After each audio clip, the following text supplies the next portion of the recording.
Sorry. No problem. Okay.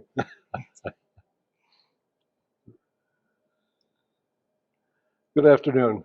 My name is David Pyle. Today is October 20th, 2023, and I'm interviewing Edward W. Maurer, also known as Eddie. So Eddie, it's good to have you here today, and thanks for taking your time to doing that. So if you would, sir, would you tell us a little bit about your childhood, such as where you were born, where you grew up, and your early education? All right, thank you. Well, I was born in 1943, which is the middle of the World War II. Depending on where you find the break line in generations, that's either the very first of the baby boomers, or in the middle of the silent generation. I would like to go with the baby boomers myself. Makes me feel younger. But I was born in Detroit, Michigan, born and bred, and I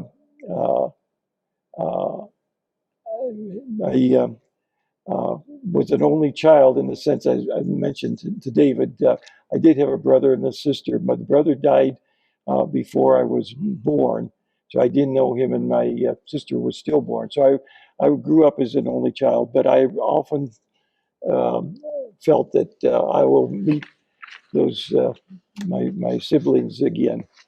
The one good thing about that, being an only child, is that you tend to be treated as an adult in adult company, and I felt very comfortable all through my childhood that I could either talk with my friends, my kids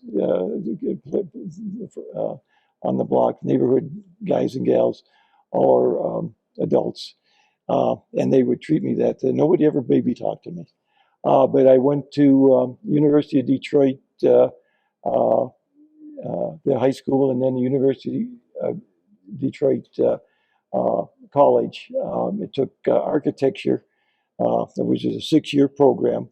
It was a Bachelor of Architecture degree from 1961 to 67. Graduated, of course, that was during the middle of the Vietnam War.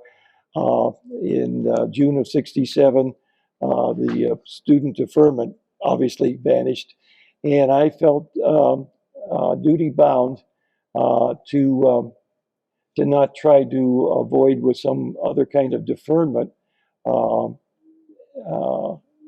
because a good number of the kids, the guys that were either high school graduates or high school dropouts, were being drafted right and left at the time. And so I had always loved the water and sailing, and I mean, like sailing ships with actual sails on them. And during my 6 years in college, I had taken the first 2 years of Army ROTC, and so that kind of committed me to think about where else would I look for, and I considered the Air Force, but I really wanted the Navy, and so I signed up for OCS, Officer Candidate School, and they had a program at the time called the Cachet Program, and because they were getting a lot of people that were volunteering for the Navy, and so that summer I had free time for 4 months or so after graduation until the OCS was ready to receive me in October of 67 up in Newport, Rhode Island, Newport Naval Base. And the OCS school was a part of that naval base. Actually, I did wind up in Detroit. When graduating, there was most of the architectural firms were pretty small little firms, and I can't blame them. Nobody wanted to really hire a kid just out of school for only 4 months. But fortunately, the VA was looking for people too, and that was not a problem for them. So I had an opportunity to work for the Veterans Administration in Washington, D.C., and really experience all of the really neat things about Washington, the monuments and the museums and all of the reasons why you really want to be there at least once in your life. And then come October of 67, I went up to Newport, Rhode Island, and I should mention back in June when I did sign up with the Navy, I actually was in the Navy. I was technically enlisted, and the reason why I mentioned that was let's see, where is it here? Yes, if this sounds unusual, but before I got my commission, I actually was honorably discharged. You have to be discharged as an enlisted man, and this was my graduation date to become an ensign in the United States Naval Reserve was March the 8th of 1968, and then the honorable discharge was March the 7th. So it was one day before I was commissioned, I was discharged, but that's the way the Navy did it. And then I received that's just a certificate from the OCS telling me that I had been commissioned, and they gave me this is March 8th of 1968.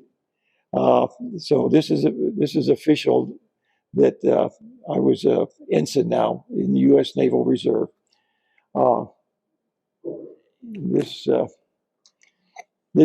is when I was, I won't say handsome, but at least you can't tell that much here. This is when I had hair.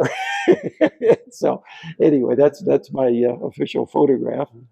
And immediately after I got out of school, OCS school, the Navy gives you what they call a dream sheet, and that's your three choices of where you'd like to go.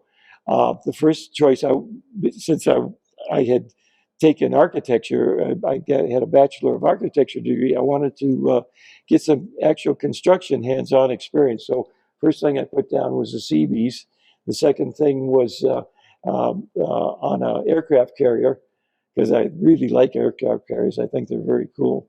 And then the third was as something to do with a destroyer. I also like destroyers. And the Navy, in their wisdom, sent me to the Gator Navy. Gator Navy is a semi-official reference to the amphibious forces. And I was attached to the USS Sandoval, which is Attack Transport LPA 194. And so as part of the assignment for the Sandoval, when I got out of OCS in March, and I did not go directly to my ship, which was home ported in Little Creek Amphibious Base in Norfolk, Virginia. But the Navy sent me to what they call TAD, Temporary Additional Duty, and that was in Philadelphia at the Philadelphia Naval Base. This was the certificate for passing what they call the DCA, or Damage Control School, and along with that, it was a six-week program, and then along with that, there was the NBC training, which was nuclear, biological, and chemical. So you wound up being a firefighter. You would also learn how to plug holes in the ship when there was flooding, and then God forbid if you'd ever have to do it, but in some kind of nuclear attack, it was to help remove the radioactivity or the biological agent or the chemical agent. Thank God that never occurred, because especially chemical agent. I'm still not sure how well, I guess you'd try to wash it down as best you could. But and that was for 2.5 years. I wound up with the Sandoval. Sandoval goes back to the fall of 1944 when she was first commissioned, and we'll go into this a little bit about the story of the Sandoval. I think this is pretty interesting. But I just wanted to mention I was actually the last commissioned officer, and I figured out that there were approximately, since 1944, there was approximately 10,000 people that served on the Sandoval, both Navy and Marines, because that was part of that was the purpose of the Sandoval, is to carry Marines into battle. The reason I mentioned being the last commissioned officer, I put Sandoval to bed with half a dozen of the Sandoval's enlisted guys, and we, for the third and final time, the Sandoval had been decommissioned 2 other times and then brought back. And when we go into their history, you can kind of see Sandoval had a very, very interesting history in her own right. And the last 3 months of my service, I actually wound up in what was called a SERE school, SERE. And what that was is survival, evasion, resistance, and escape. Because people going directly over to Vietnam, whether they were Army, Navy, or I'm sure Marines had something like that too, that would run classes because so much of the contact was in small units, and unlike Korea, you stood a much more possibility of actually being captured by either the Viet Cong or later on the North Vietnamese. But I was not a SEAL, but all of the guys that ran the SEAL were SEALs, and they kind of adopted me as a mascot. I always thought that was kind of cool. It was SEAL Team 2. And the one thing I'll say about SEALs is never, ever, ever dare a SEAL to do something, because he'll do it. And they're pretty tough cookies. But it was my privilege to know those folks for a little while. And they actually gave me that certificate. And then one final thing from my service in the Navy, after I got out in the middle of 1970, about a year and a half later, I got my DD 214, which was from active to inactive service, and so I was back in Detroit working as an architect, and then the Navy, in their wisdom or kindness, actually bumped me up because I was a Lieutenant JG, junior grade. But they actually made me a full lieutenant. Really? I never wore the 2 silver bars, but I always thought that was kind of a nice thing to do. And so technically, I am a lieutenant, even though I really do feel like I was more of a JG myself. One of the things I was trying to do as far as this video is tie 3 or 4 different items together under what I would term a witness, because I felt that I did honorable service, and I tried to do everything that I was supposed to do, but nobody ever shot at me. Every night I went to bed in a bed. I had my stateroom on the Sandoval, and nobody ever shot at me in anger. But I had an opportunity to meet a lot of men that they were in combat, and they need to be honored in that context. And also, I want to address both the story of the Sandoval, the history of the ship, and finally, I'd like to leave with the last thing. the story of a civilian, a man named Andrew Higgins. And I'll just leave that until the end. But the Sandoval and the amphibious Navy, the Gator Navy, would not exist were it not for Andrew Higgins in the early part of World War II. So if I could make one comment about the witness, when General Douglas MacArthur gave his final speech to the joint session of Congress, both the House and the Senate, in the early 50s. That's when he was retiring. His speech was based on the three ideas, or his ideals, let's put it that way, when he had, of course, a very long and career full of glory, going all the way back to the Spanish-American War, then right on up until the Korean War. But it came down to duty, honor, and country. And so what I would like to title this little video is Witness to Duty, Witness to Honor, Witness to Country. And we'll address all of those items as we go through this. I would like to start off with someone who is a relative, or was a relative of mine. Obviously, he's no longer still alive. But this man, his name was Arthur Beatry. And this is him right here. He's kind of a tall, lanky fellow. We're talking about World War II. He was in the U.S. Army, and he was at Normandy, D-Day. And I don't know what basis, in fact, because he never liked to talk about it when I actually knew him 10 years later in the 1950s. But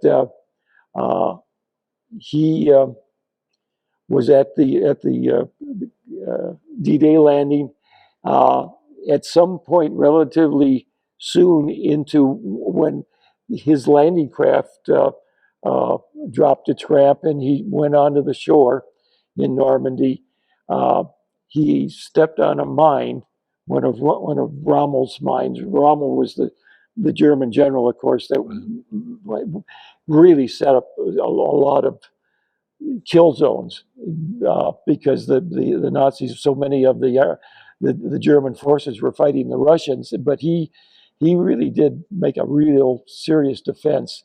And so Art Beatry, who was wound up being the husband of my maternal cousin, when he got off of the landing craft, shortly after that, he stepped on a mine and lost his right leg, his right arm, and his right eye. Plus, there was some facial damage. And if you notice in this photograph where he's standing here, where he's standing here, and standing here, he's trying to, and I didn't really notice this until I pulled these pictures out of the photo album, and when I noticed them all together, that was the common way that he would pose for a photograph. And I think it was because he wanted to, when he went back to Evansville, Indiana, after his hospitalization, and he wanted to be as normal a part of the community as he possibly could be. He never talked about any of his wartime experiences. I got all of that information from my mom, actually, because how Art and I met. This is his home down in Andersonville, in Indiana, or Evansville. I apologize, Evansville, Indiana, which is a little town in the kind of the southwest part of Indiana, and we would go down from Detroit. We'd go down to visit all of Mom's relatives that are scattered all through there, Muncie and Indianapolis and Richmond and almost every little place. But we always did go down and spend at least a week over a period of, well, I'm saying in the 50s and into the early 60s with Art and Dorothy. That was my cousin Dorothy, and their two little girls. You can kind of see in this center photograph here. There's the two girls.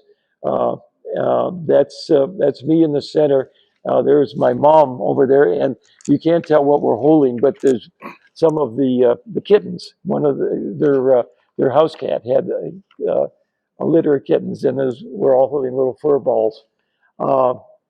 This picture with the mid '50s Oldsmobile, the people of Evansville appreciated so much of what Art had done, and he really did come back as a war hero. I mean, he was acknowledged from their standpoint. He was, and so they made him a postmaster general for life in Evansville, and every couple of years, the town would chip in and buy him a brand new Oldsmobile. And the Oldsmobile, because of his the loss of that right arm, he did have a mechanical arm, but it really didn't. It wasn't like today where you could move it around. It was just something that was there to fill out a suit coat or something like that. So that he could drive the car, I remember it had the most complicated set of levers and wires and pulleys, but he was able to drive that car perfectly well. And they made sure it was an automatic, so he didn't have a problem with the right foot. Although, if you notice in all these photographs, I never saw him using any kind of crutch. He always did use the artificial leg. But I wrote on here his name, Arthur Beatry, Bietry, World War II U.S. Army, and then one of the greatest generation. To my mind, that he exemplifies those people, and I did really want to acknowledge that. The next thing I'd like to do is go a little bit into the Sandoval itself, or herself. I still call ships by feminine gender. I don't know if that's politically correct anymore, but it's meant as a compliment anyway, and it's an old Navy tradition. This is a T-shirt I got, but it does have the Sandoval on it. You can kind of see the Sandoval carried 700. When we were there, when I served on board, we would carry a battalion of Marines, 700 Marines, and then 450 sailors. In World War II, the Sandoval actually carried 1,500 Marines, which the Sandoval was a relatively big ship, but by golly, David, that must have been really crowded to have 1,500 soldiers on board, and especially they didn't have anything to do for the most part, and it was a hard thing for them when the Sandoval would carry those folks across the Pacific, spend all of her time in the Pacific in World War II. Oh. This is the I mentioned the Gator Navy. This is I'm going to call him Gator Gus, but if you notice on my cap, there's a little gold alligator up here. That was actually a tie tack. That was semi-official. I could wear that when I was serving on board the Sandoval. But this was the emblem. And this is a T-shirt, but so that everybody can see the thing. And the Sandoval itself, the amphibious forces, really did have a certain esprit de corps. And also the thing that makes them different from most of the other, like the carrier destroyers, or certainly any submarines, is that there is a real bond between the Marines and the Navy. And just to exemplify what I'm talking about, every ship type in the Navy has what's called its main battery. For an aircraft carrier, it would be the planes and the pilots. for a battleship, which of course there are no more battleships serving, but for the battleship it would have been its big guns. For submarine, it would have been the torpedoes, or today torpedoes and also missiles that it would fire. But for the Gator Navy, for the attack transports, do you know what the Navy's designation of the Sandoval's main battery would be? And, Marines. well, you guessed right. It was, our Marines were our main battery, and I always got a little chuckle out of that. And that's one of the reasons why I always felt a real camaraderie. The other reason for that is in my service, when my class in OCS got out of or had graduated, the half of the people went to the Pacific Yankee Station, which is the naval waters off of Vietnam, for half of their tour duty, and then the other half spent the time in the Atlantic, the Caribbean, and the Mediterranean. And the idea was you do a port and starboard. And so I actually was due to spend another year and a half going from my duty with the Sandoval, report back over to the Yankee Station in the Pacific. But that was when, if you kind of remember back, which is ancient history now, but it wasn't to me, that the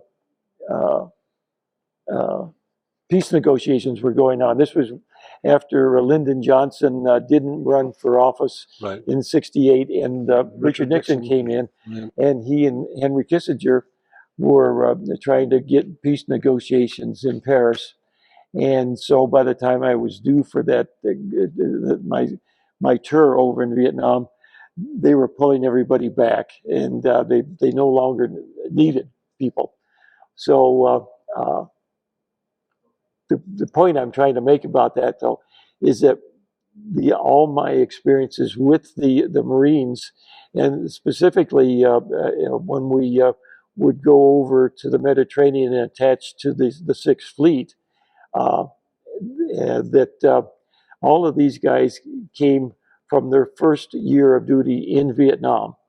And so the 700 Marines that I would have a chance to meet, and it wasn't just meeting. I mean, it was a period of I think it was about close to 5.5 months time. You get to know people pretty well in that, especially the junior officers, the Marine officers there. But I could see that there were some problems in the Med we had, where there were some discipline problems, and in hindsight, looking back, it was that a lot of the Marines, I think, really did have, and I'm talking what we'd call the grunts, the guys that were the infantry that were fighting in Vietnam. There were small scale battles. They weren't where you had a set piece like in the Korean War, one army on one side and one army on the other side.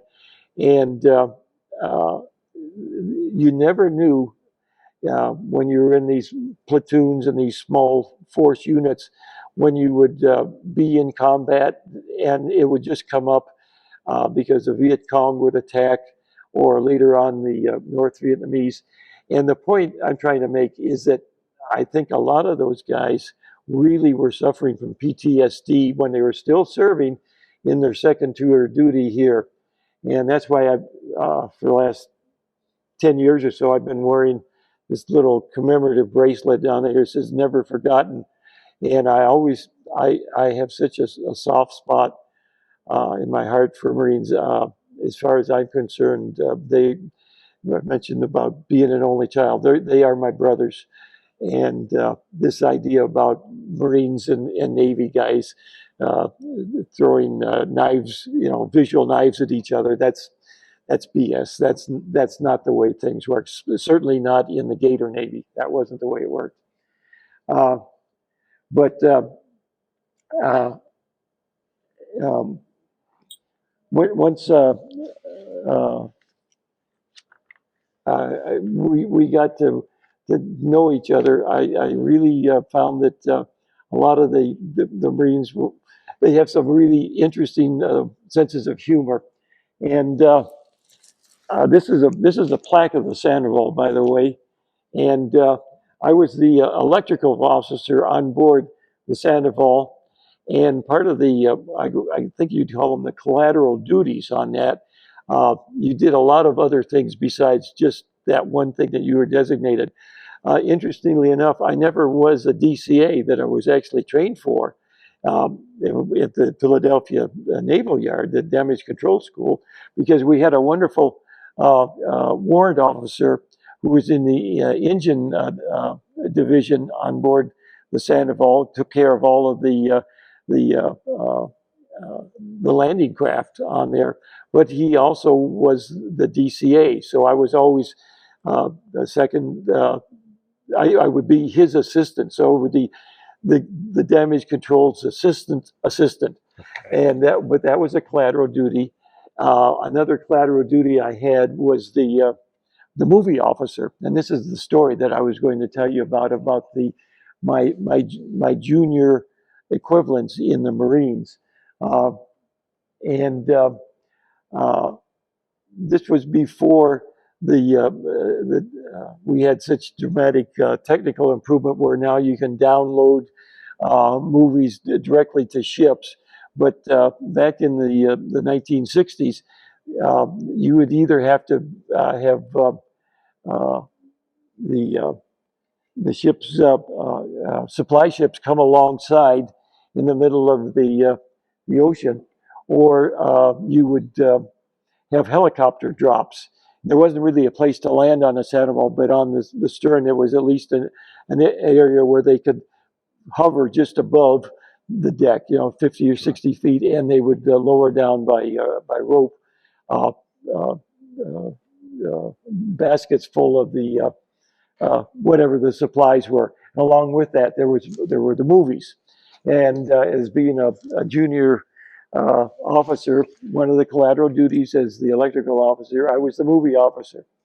Okay, now you remember the Marines are pretty gutsy bunch of guys, and like I say, they all had went to both the commissioned officers and the enlisted had all served in Vietnam, and so every 4 or 5 weeks I was to pick out from a list of movies the ones that were supposed to be brought to the ship and would be shown to they'd be shown to the crew and the Marines, but the Marines it made more difference to because they did not have a lot to do. Every Navy person had their responsibility on board ship, but it was part of morale. Really, it was an important thing for the Marines that they did have at least some of this recreation where they could see the movies. Well, they didn't want to see travelogue movies, and they didn't really want to see Charlton Heston and the Ten Commandments or that sort of thing. They wanted to see movies with lots of pretty girls and in various bikini, and that's the Elvis Presley movies were always popular. Beach blanket bingo. Yes, sir. Beach blanket bingo. Yeah. And so we were in the wardroom one time with half a dozen of the junior Marine officers, and there might have been a couple of other Navy guys in there too. But I remember the guy that I'll never forget in Detroit, in the Detroit Lions, there was a player. His name was Alex Karras, and he actually wound up being a movie actor after he retired, and was a very good movie actor, but he did a lot of comic roles. But this one man in particular, this one Marine junior officer, was a spitting image of Alex Karras. And Alex Karras was a linebacker and what I would call a physique of no neck. You had this big, powerful head sitting on these big, powerful shoulders with no neck in between, if you get what I think. And so this Marine officer was kind of like the the leader of this little group of guys. And he says, Eddie, we want to talk to you about something out on deck. And so we went outside of the wardroom, and then this is the little passageway that's where it's just a railing, and then that's the edge of the ship, and you're 30 feet below that railing. That's the Atlantic or the Mediterranean. In this case, it was the Mediterranean. And the next thing I know, half a dozen guys, three of them had me by one leg, and the other guys grabbed the other leg, and they had turned me upside down, hanging me over the side of the ship, which is an interesting perspective when you're seeing the water. The Sandoval could only make 14 knots, but it might have well been 50 as far as I was, because that water 30 feet below sure looked like it was going fast. I knew in my heart that this was all part of just humor from a Marine standpoint. The thought did occur to me at the time that there's a possibility that they actually might drop me, in which case the executive officer would have had a really odd letter to write to my folks explaining how I met my demise. But the purpose of that little demonstration, the Marines just wanted to let me know that they really wanted some good movies the next time. And by golly, they got them. I'll bet. So that was one of the little incidents. Another bit of the collateral duty was when we'd go into places like Athens, Greece was a Liberty port, and the port itself is called Piraeus, and it's kind of the slang expression would be the gut. It's where all of the sleazy bars are, and that's where especially the Marines would look to go to spend the time. And so one of my collateral duties was as a shore patrol with two enlisted guys in it was like a Jeep, but they were made by Ford Motor Company. They were called Mighty Mites, and they were just, if you think of a Jeep that's about like 3/4 the size of a Jeep, which is small anyway. Right. But we would cruise around ports like Piraeus and Athens, and if we would have a problem, of course we had walkie-talkies with radios. We would be talking back and forth the ship. The main thing that our purpose was, if say a Marine, and a lot of times it was a taxi driver, would get into a dispute about rates, what the cost of the fees were, and you think this would have been at the end of the Liberty night, where the Marine probably had been drinking some, so he was feeling pretty. Some. So, yeah, some. Anyway, the gist of the thing was that there was definitely some confrontations, and one in particular, I remember, the Marine that we were trying to get back to the Navy had reached around and was actually strangling the taxi driver, not to kill him, but to make a point that he was charging way too much.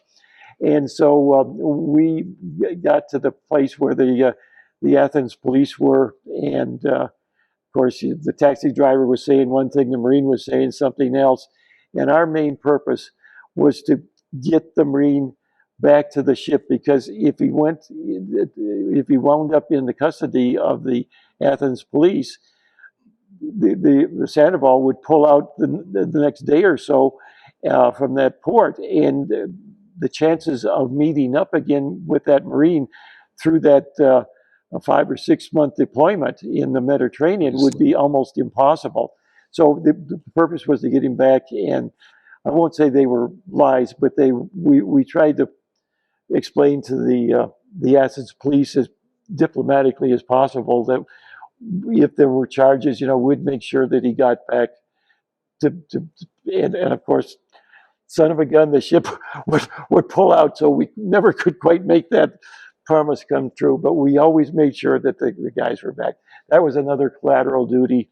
One of the nicest part of the collateral duties was we'd only get certain amounts of chaplains coming on board, because they would go to the carriers and the larger ships, the cruisers, but we'd only see chaplains maybe 1 or 2 times during those med cruises, And so I was a secular leader in, they were non-denominational, both Catholic Protestants, but they were just a way of folks that wanted to attend the Navy and the Marines when we were out at sea, that there would be Sunday services. So again, that was another collateral duty.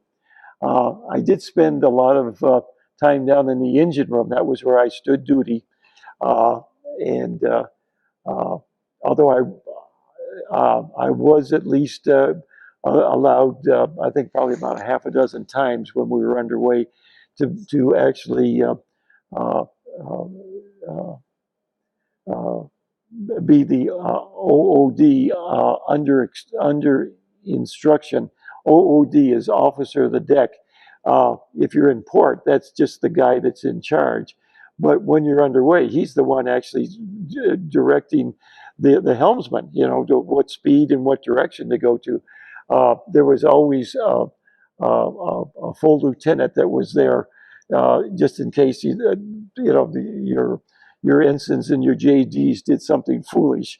And again, it was out in the middle of the ocean. They didn't do it when you were coming into port, but it was an opportunity anyway to actually steer the ship. But most of the time, my duty station on the watch twice a day, 4 hours a day, was down in the engine room.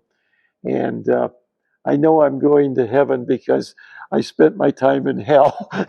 There's nothing about a World War II engine room that you can say is enjoyable. There's, in fact, the way one of the machinist mate chiefs explained it, and also the boiler chiefs, is that everything in an engine room either sucks or blows. The machines are either going up and down or go like this, in and out, and there's steam all over the place. And it is really hot. Yeah, I mean, as soon as you open that door going down the engine room, you're hit with this wave of 110, 115 degree. In the occasions where we were actually out in the Atlantic in the wintertime, that was great because it was cold out in the Atlantic and mid-Atlantic in the middle of the wintertime. But in summer or spring or fall, where it was pleasant on board above, you did put in your time, and you'd always go down with the starched khakis, and you'd come back up looking like a cat that had been, somebody tried to drown her. You know, it was just, you're soaking wet. But anyway, that's part of my Navy experience there. And I'm going to address now just a little bit about the Sandoval herself.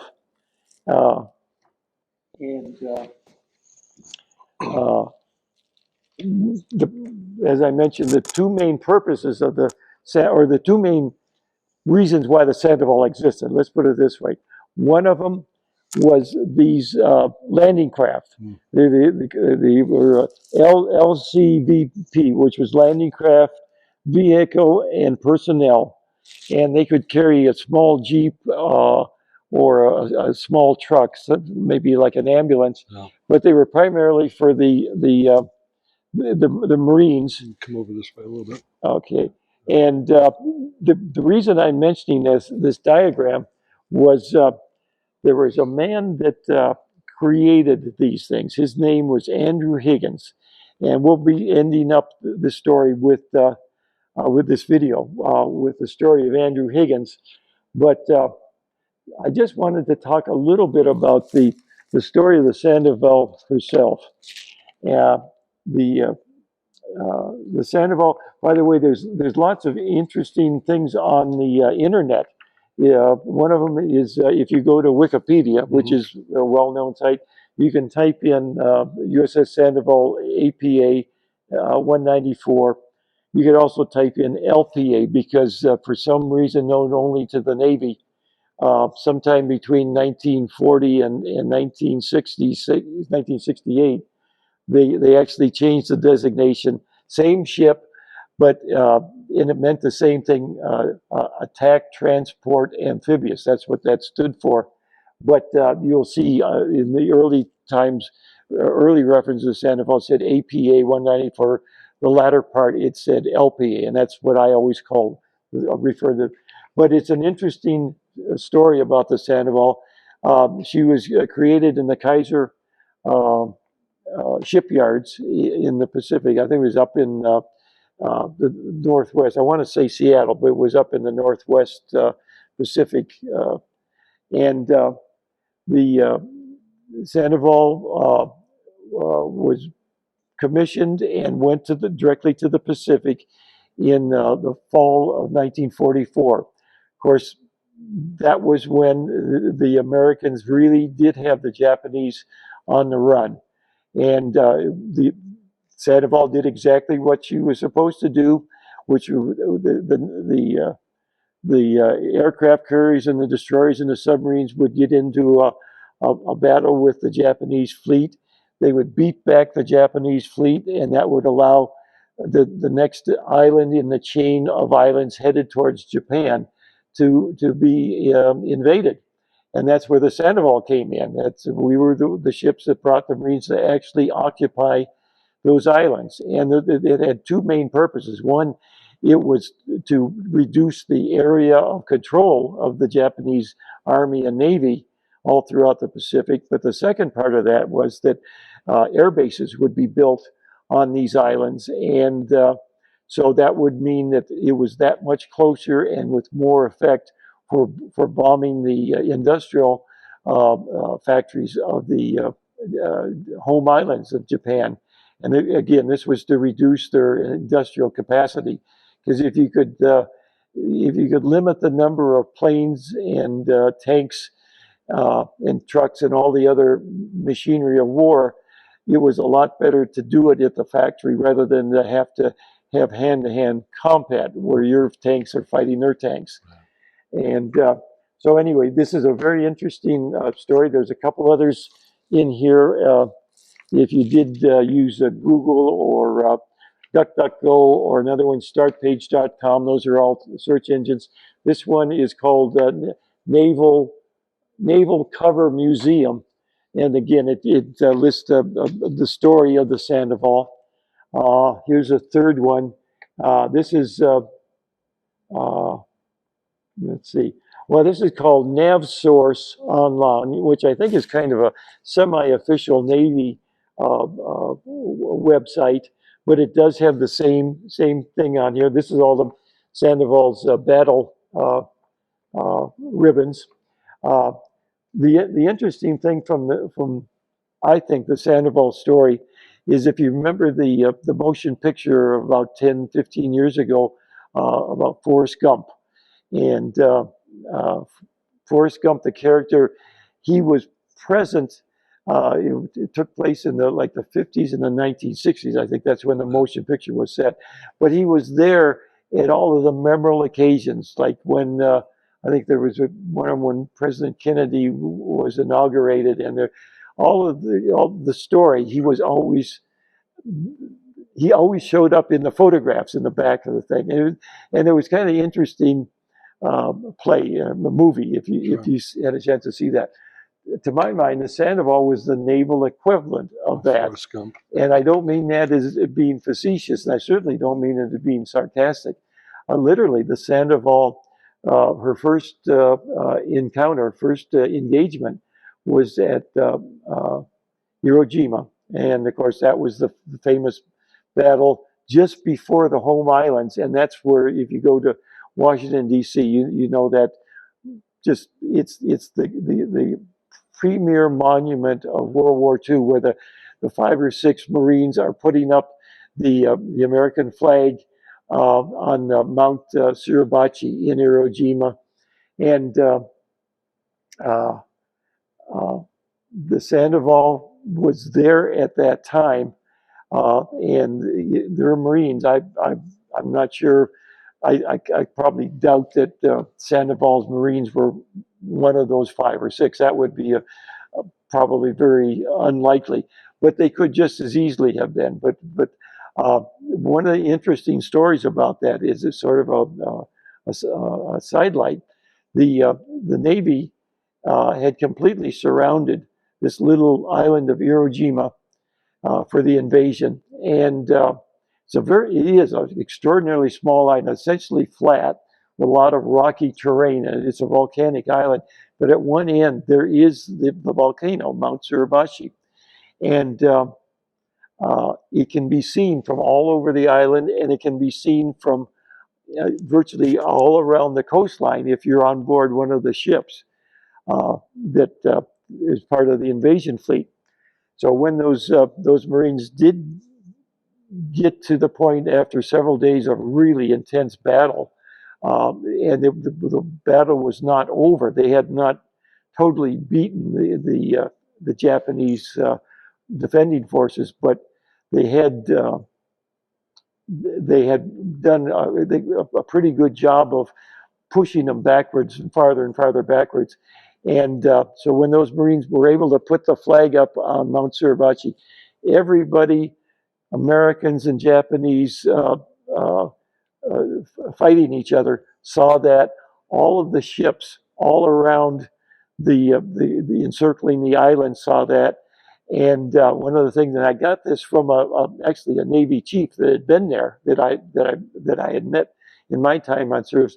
All of the ships started honking and blowing whatever horns and sounds that they could make, and everybody knew that when that flag went up, that they were going to win the battle. And the Sandoval's horns were a part of that little footnote in history. Right. The second part of this was on after that battle was the Battle of Okinawa. This was a home island. This was a month or two later.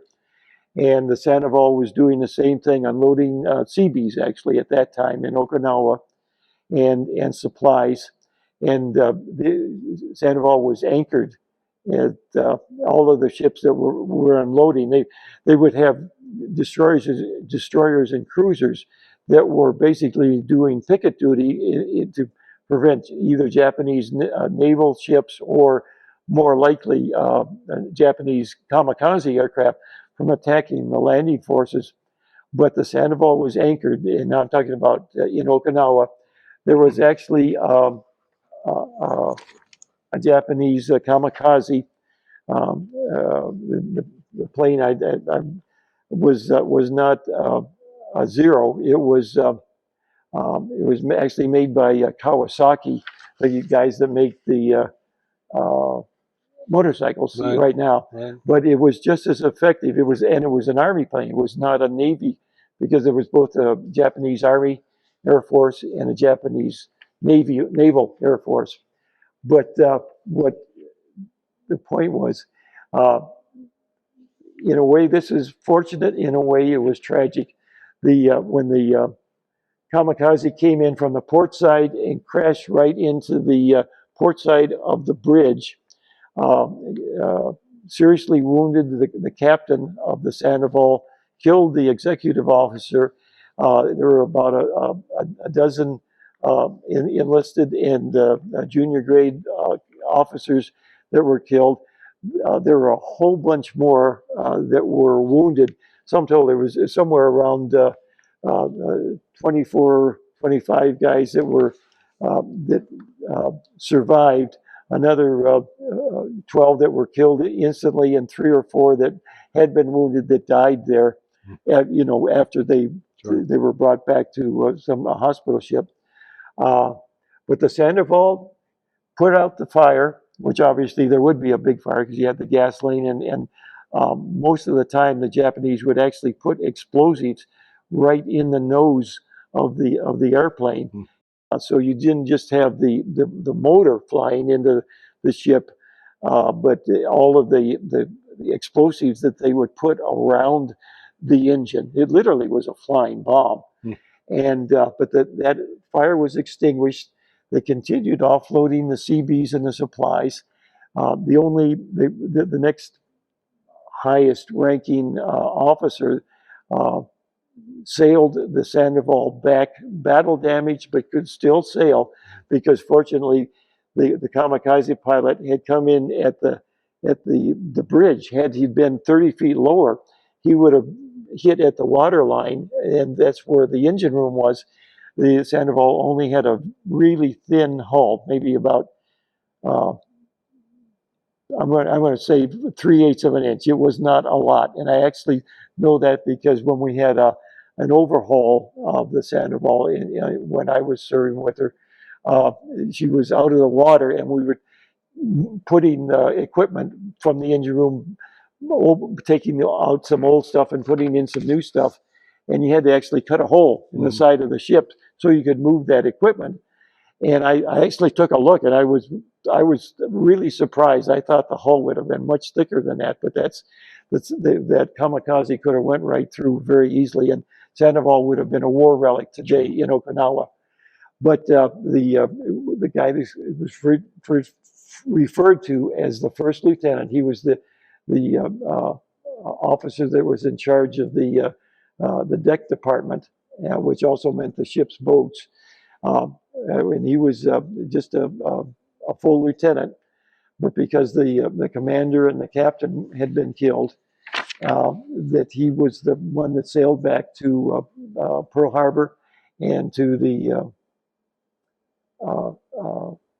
I think it was San Francisco, where the repair work was done on the Sandoval. So that was the end of the Sandoval's experience as far as World War II. By the time she was repaired, the atomic bombs had been dropped and the peace treaty had been signed. So the Sandoval came back literally after that in September and was part of what they call Magic Carpet, and participated. That was the Navy and Army's nickname for trying to move so many of the now surplus Army, Navy, and Marine back to their loved ones in the States, because they only needed occupation forces. And the Sandoval was going back and forth from the Pacific to the American West Coast on several occasions, was decommissioned. Along comes the 1949 and 50, and by that time, President Truman was in, and what was going on in the Pacific area, it was the Korean War started. And so about 51, they pulled Sandoval out of her mothball status. And if anybody that's a historian or remembers anything about the Korean War, when the North Koreans came down and invaded the South Korean army literally was reeling. They were not prepared for that. And even when American forces would come up and try to help their South Korean allies, there was such a powerful force of the North Koreans that they were pushing them right down, and they kept going. They actually occupied Seoul. The North Koreans occupied Seoul and were pushing them right to the southernmost coast of South Korea. Well, MacArthur was appointed by President Truman as the commander of the Allied forces there, and it was United Nations, by the way. It wasn't just American.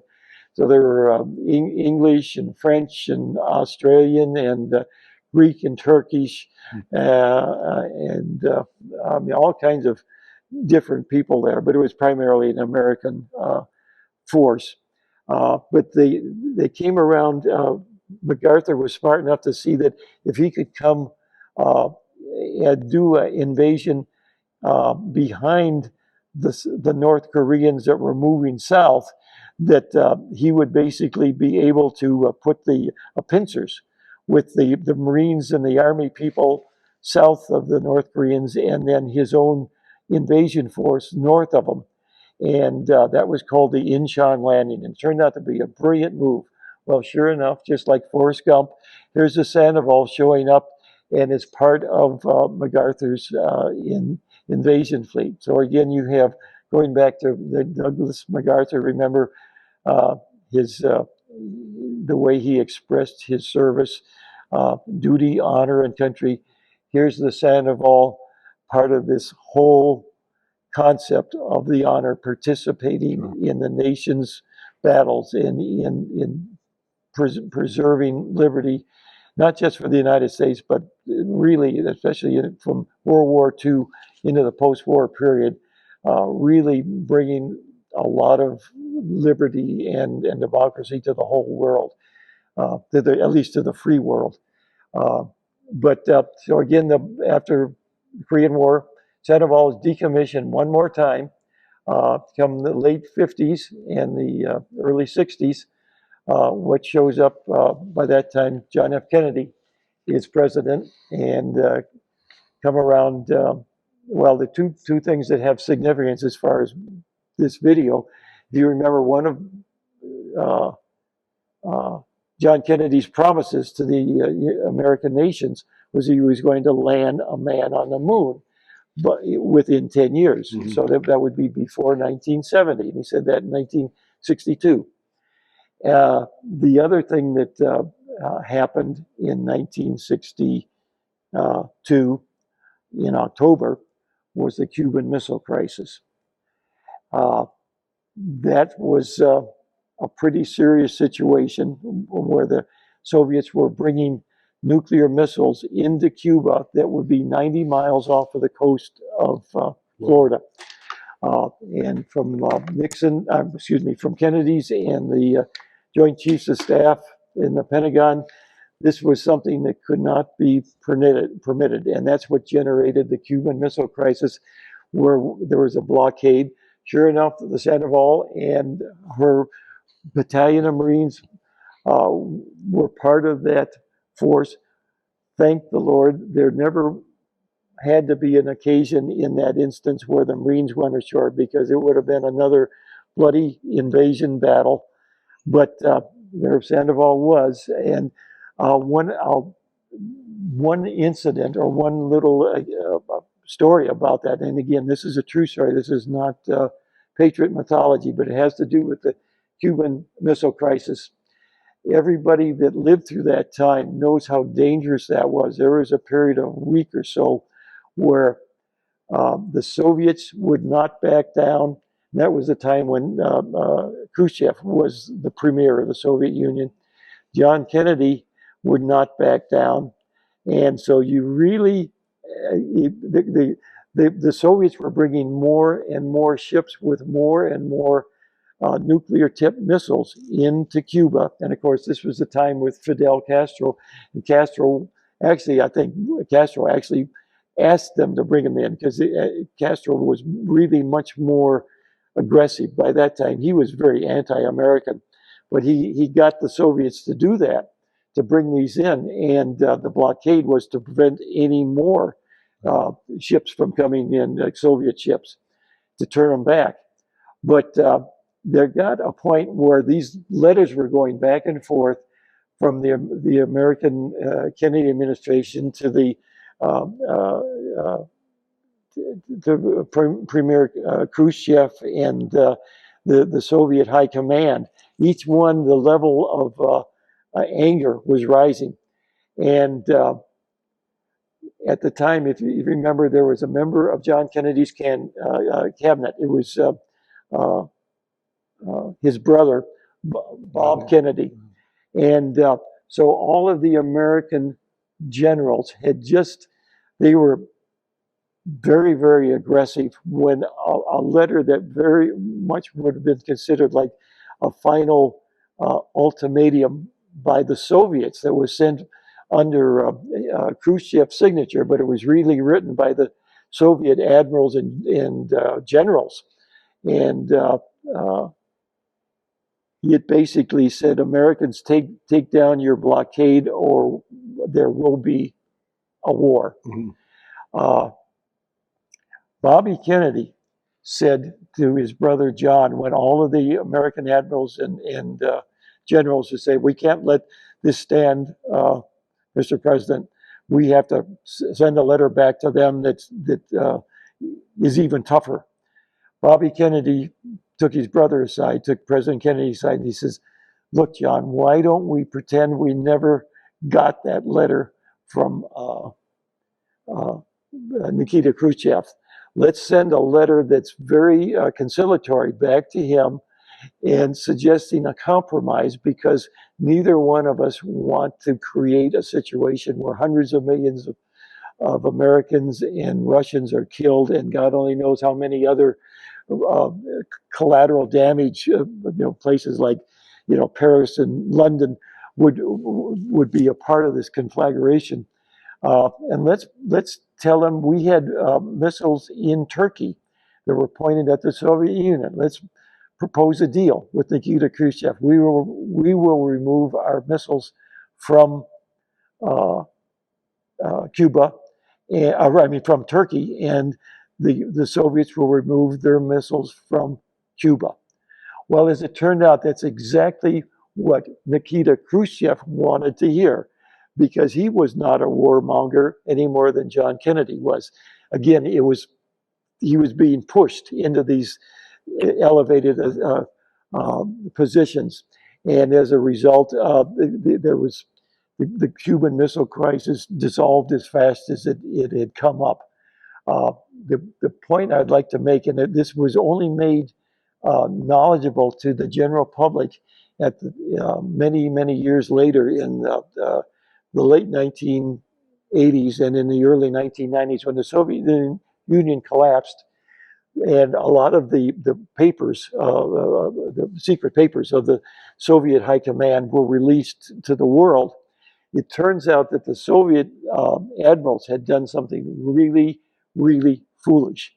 And what they had done, there weren't just the American naval forces that were around the Cuban coastline. The Soviets actually had half a dozen attack submarines there along with them, along with the naval forces. And those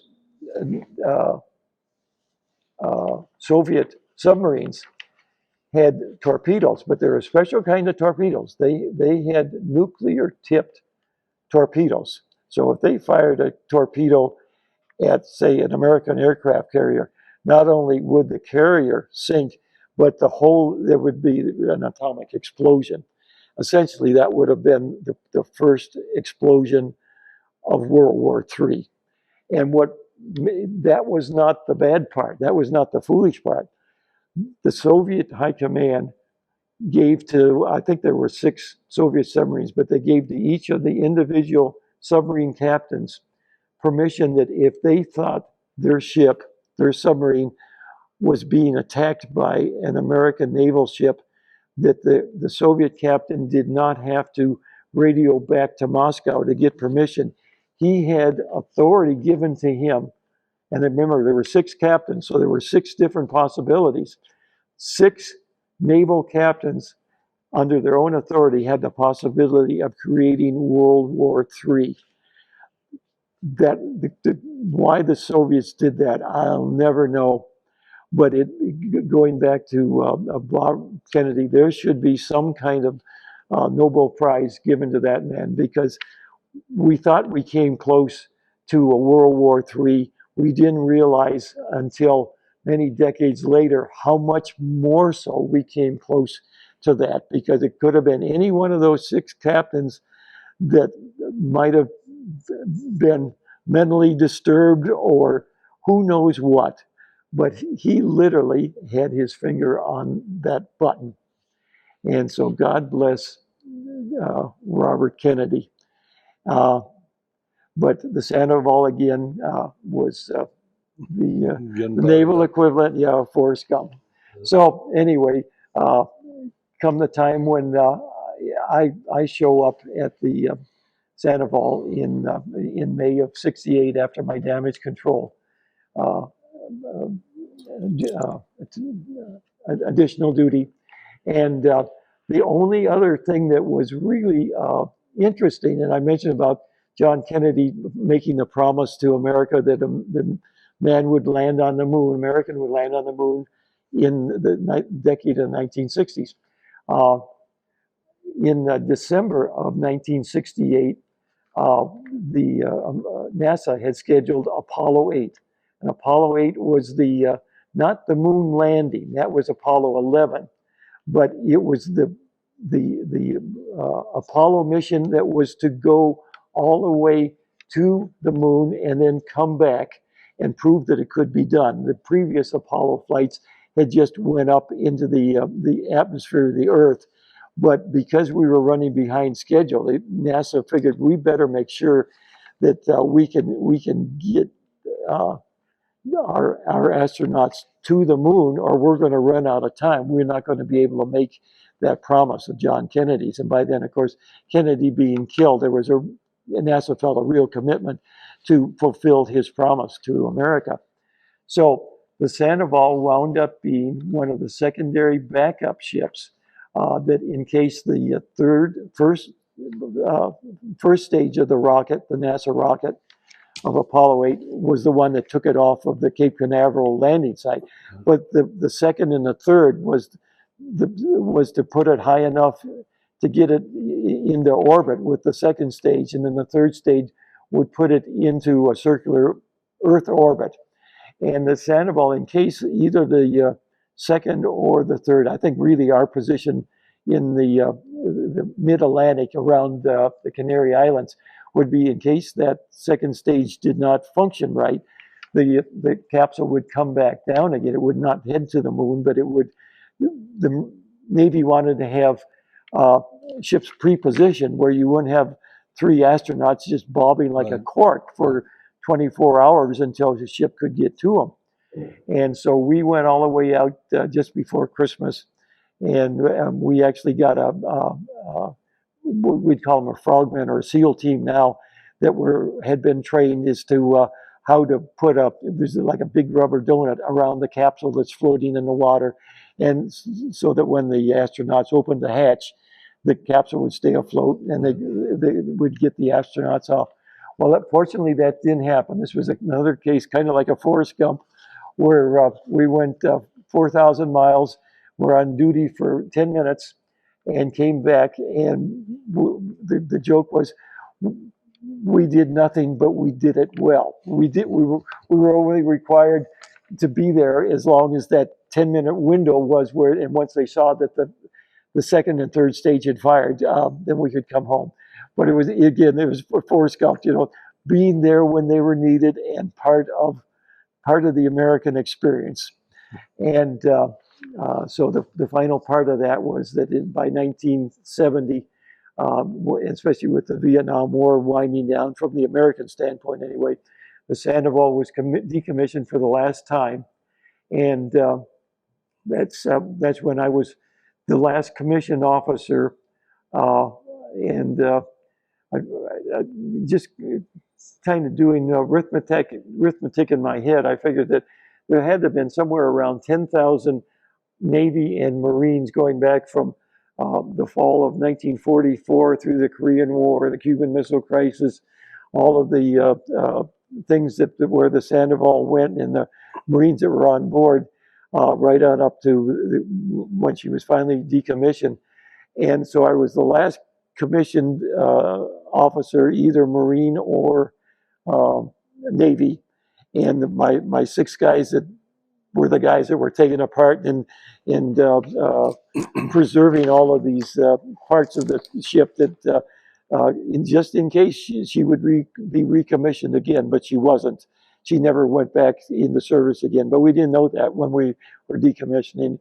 And so that little band of me and 6 other guys, we were the last of that long line of 10,000 Navy and Marine people. And then, of course, that's when the last 3 or 4 months I had really the honor of serving with the SEAL Team 2 in the survival, the SEER School, Survival, Evasion, Resistance, and Escape. And that was my naval experience and the story of the Sandoval itself. I'd like to wind up with one last bit of this. Well, just before we go on to Andrew Higgins, the father of the landing craft, there was one more instance of my little story about the Sandoval as being the naval Forrest Gump. And this is in regard to a motion picture that was made. This was a full-length motion picture called Anzio. It had Peter Falk, Robert Mitchum, Arthur Kennedy, Robert Ryan, and a bunch of other people too that the print's too small to read on here. But well, actually, this was a mainstream motion picture. It was made in 1966. Okay, that was approximately a year and a couple of months before I came on board. But it was part of the unusual history of the Sandoval. And that's that when the producers wanted to make the story of the Anzio landing, which was a landing in the Atlantic Ocean in World War II, if you remember the World War II history, once the Americans had beat back the Nazis from the North African coast. Right. Then they went on to Sicily, and once they occupied the island of Sicily, that was just below the toe of Italy. That the next landing was into the actual mainland of Italy itself, going right on up the boot. However, because of the geography and the Germans were very good strategicians. I don't think I'm saying that quite right, but you know what I'm saying. Strategists, yes. Yeah. And the mountain ranges that ran from east to west, they were like a series of natural walls. So the actual Allied progression was very bloody and it was slowed down a good deal from what they had thought.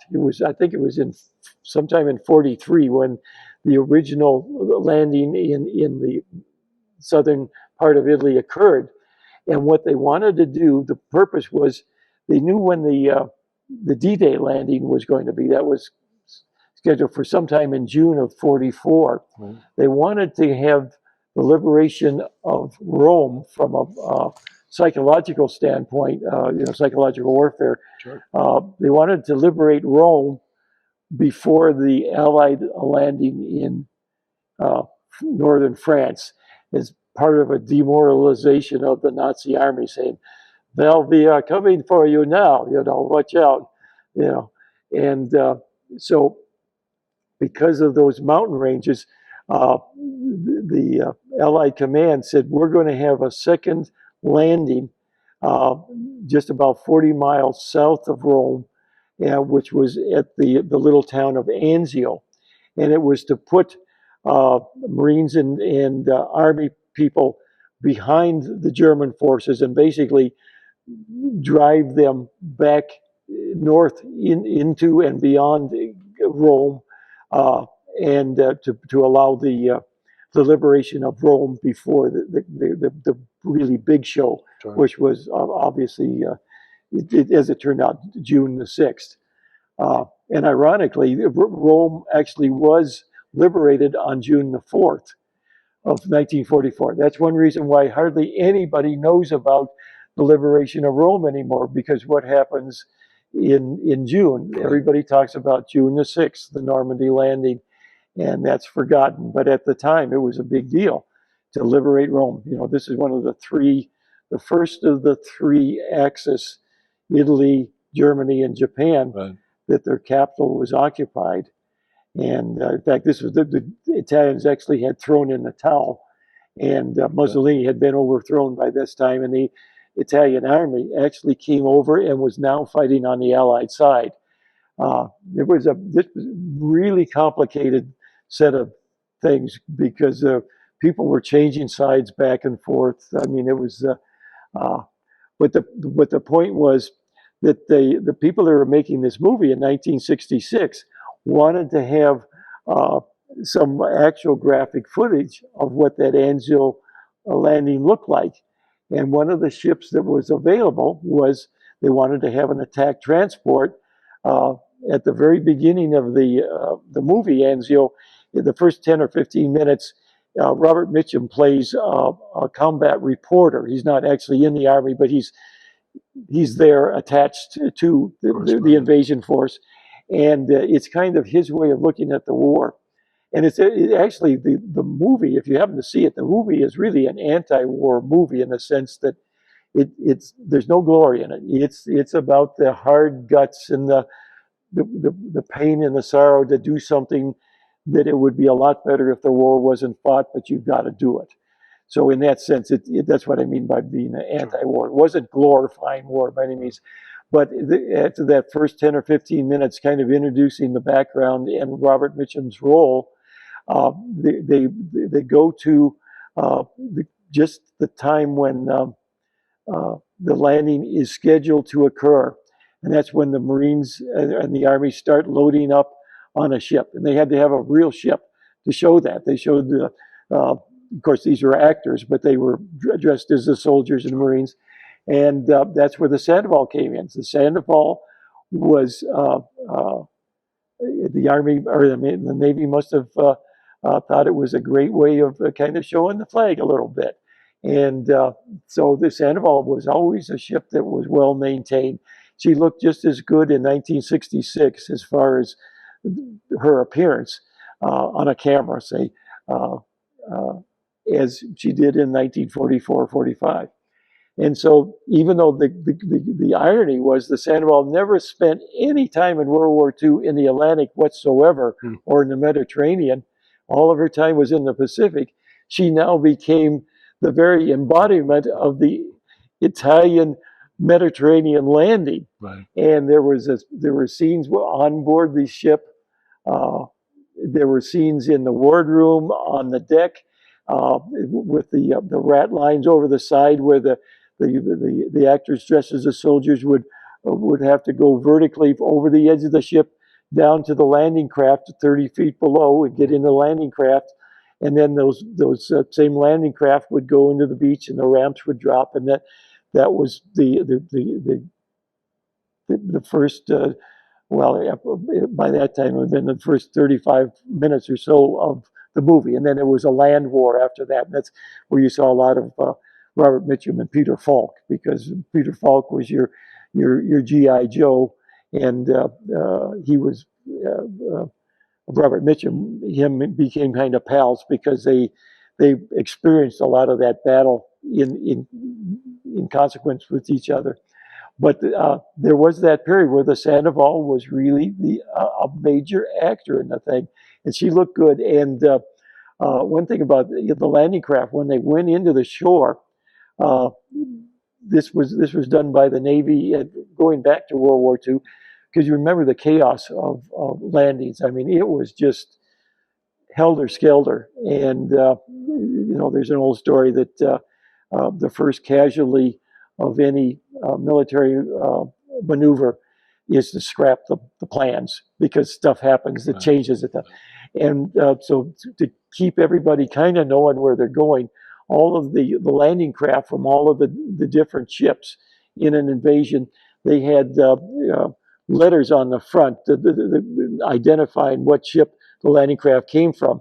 If it had been the Montrose, which was another one of the amphibious attack transports, another LPA, it would have said MN for Montrose, or maybe MT, but I think it was MN.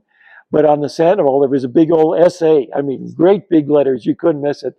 And there was this great shot where the camera was on the beach, and here comes the landing craft in, and you see this big old SA. Nobody could say that was not one of the Sandoval's landing craft. And so anyways, it's a great thing that they did as far as really showing the Sandoval what the purpose of her was. And there's a kind of related story to that I learned about. This is the reason I even knew about the movie itself. And I'm going to be getting to that with just a little bit of talking about the crew that I knew, the sailors I knew on board the Sandoval. And then the final thing we'll wind up talking about Andrew Higgins and how he how he won the Pacific in World War II. And that's just not my saying. This is something that a lot of generals and admirals confirmed in World War II. I'm not saying anything about the Atlantic War, but in the Pacific, that's where the landing craft were really critical, absolutely critical, because all of the battle was from island to island to island. And so the first lieutenant, the man that was in charge of the deck division, was a man named David Hollingsworth. And he was a Mustang. A Mustang was a sailor that had went in as enlisted, spent maybe 1, 2, 3 enlistments as re-upping as an enlisted, decides that he wants to become a commissioned officer and go for a full career. And that Mustang term is applied to anybody that fits that situation. And they really are the most competent of certainly the junior officers. You know, for instance, like I came from a background where, you know, well, basically 3 years, I went from ensign to, you know, like I say, just as I got out of the Navy, and then the Navy made me a full lieutenant, which was the same rank as David Hollingsworth, but that really is missing the point. David Hollingsworth had what I had from a ranking standpoint, but he had so much more experience. That's what made Mustangs really valuable men on board a ship. And he also had a great love of the Navy. And I remember he would do this. He did it with me, but he would do it with every new ensign that would come on board the Sandoval. He'd go to a certain place on the central part of the deck, and you know, he'd point down to that point, and to me, it just looked like gray painted steel deck. Like, Holly, what are we? And informally, everybody would refer to him as Holly, although obviously it was Lieutenant Hollingsworth when things were official. But he knew when to be official and when to be casual. Anyway, he would look right at the ensign, and for instance, if I'm Hollingsworth and you're me, he'd say, "Eddie, right there," and he'd point down at this deck, and he would say, "Eddie, right there. That's where Robert Mitchum stood, right on that deck." And to him, that was sacred ground. And he was the guy that I learned a great expression from. I don't know how many hundreds of times I would hear him say, "My heart pumped blue and gold," which are the Navy colors.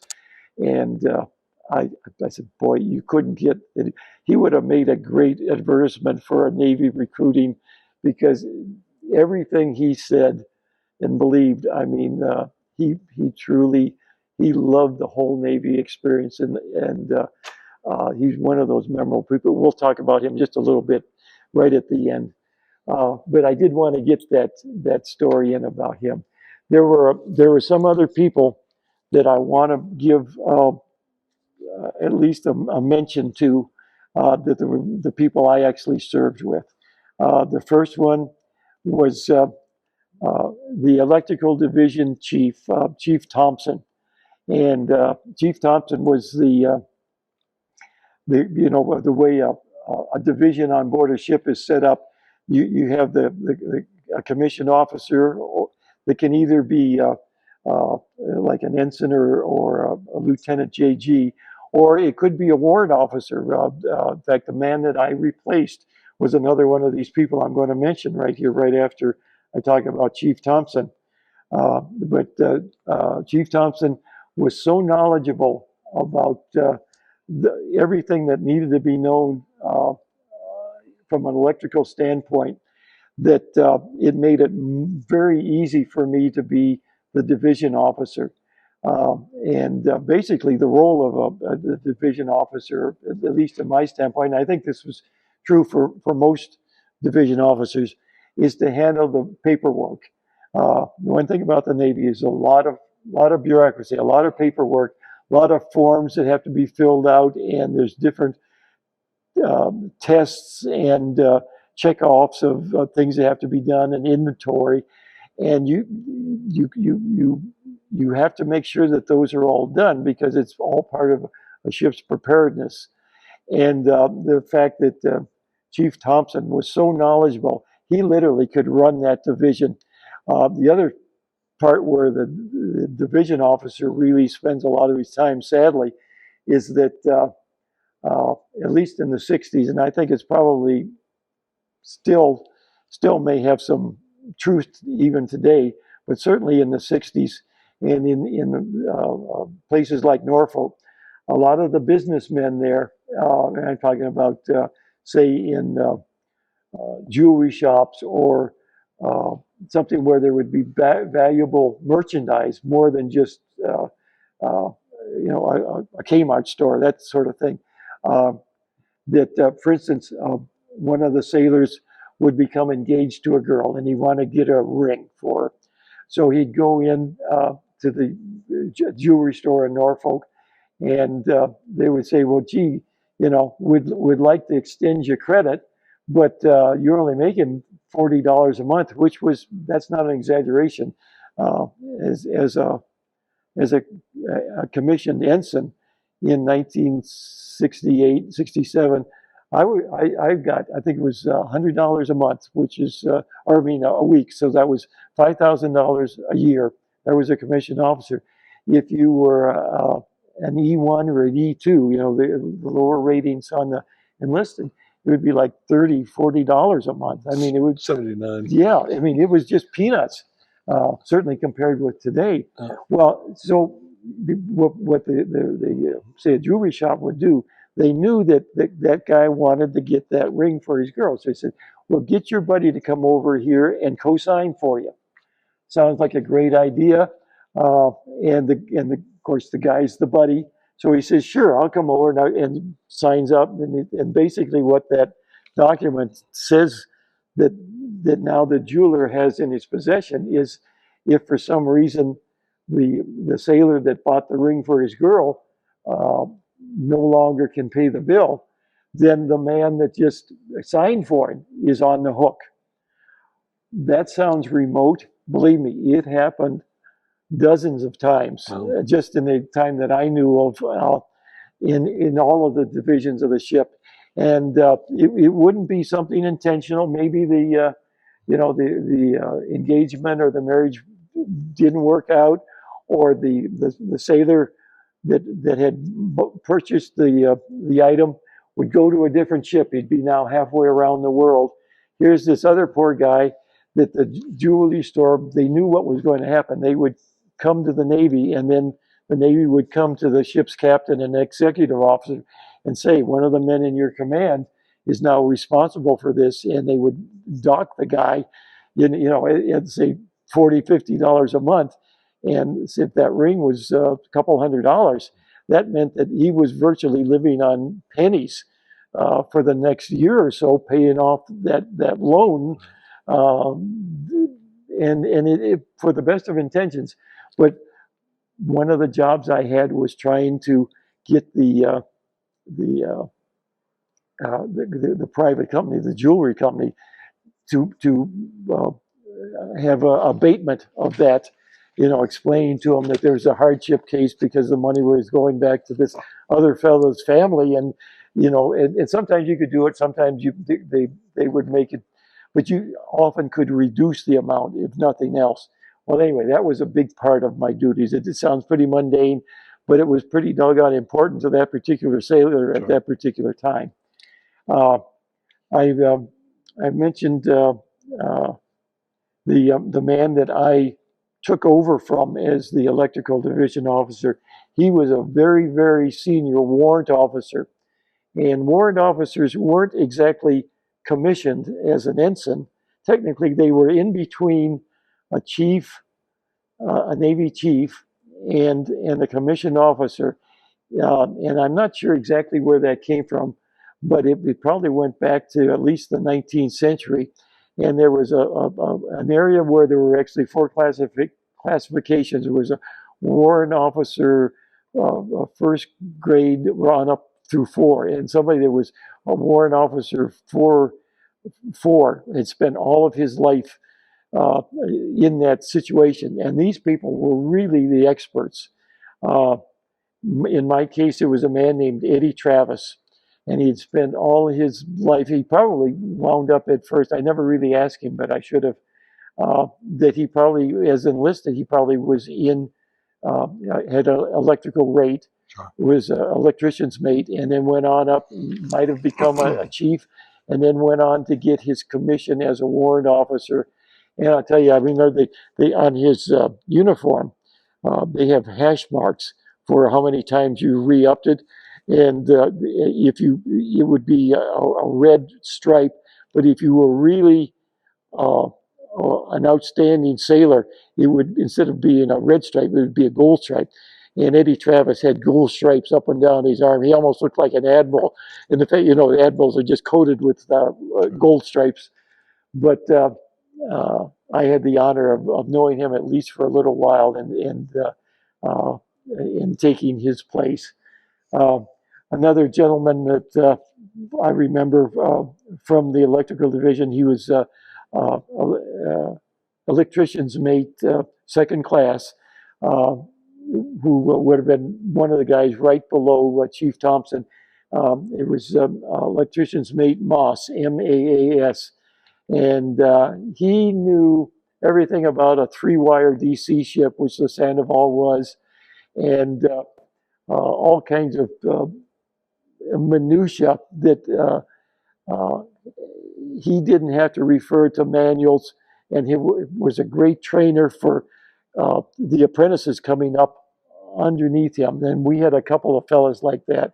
Another man that was part of the electrical division, but it was IC1, which meant internal communications first class, a man named Jones, because not only was the electrical division what kept the lights on and in the machinery running, but all of the internal contact from one department to the next, or the captain to the whole ship, when they say, you know, this is not a drill, this is not a drill. That was the 1MC. That was what, that was internal communications first class Jones. That was his job. And he was a good man too. This was a lifer. This was a man that he was in for the duration. And he was like the lone guy. I think he had one apprentice with him in that internal communication. So unlike the rest of the guys in the, there were, I think about eight or nine guys, typically in electrical division. Most of them were actually in doing electrical work. But Jones was this little kind of subset with the internal, and he only had one guy to help him. So he did all of the work, or most of the work himself. Another one was a man that I served with in the engine room, standing that watch. Not in my division, but in the engineering department. He was a machinist mate, and he was one of the guys that kept all of the machines running in the engine room and stood watch there. A guy named Lionel Strong, and it was MM2, machinist mate 2. There was really is not fraternization, and obviously should not be, between enlisted and commissioned officers, just because of the whole way that you have to have a chain of command, and you can't play favoritism or anything like that. When we were off duty and in a very informal situation, Lionel and I really did become good friends. Lionel was such a competent guy; he could easily have got a commission himself. He would have made it. In fact, he would have been an example of the Mustang officers. But he chose. I don't think he chose to stay on. And I lost contact with him. We would keep in contact a little bit after I got out of the Navy, but you know, things happen, and you do lose contact over the years. But I wanted to mention Lionel was outstanding man, and a great Navy guy. I mentioned the Mustang, David Hollingsworth, the first lieutenant, Bravo Zulu. Right there was Robert Mitchum stood. He was one of the two Mustang officers I knew. The other one was my department head, a man named John Johnson. And he had the same experience in the sense of being enlisted, except this was in the engineering department, went right on up, got his commission, and he, by golly, he knew everything that it took to run that engineering department. He knew about the boilers and the machinery and the electrical and every bit of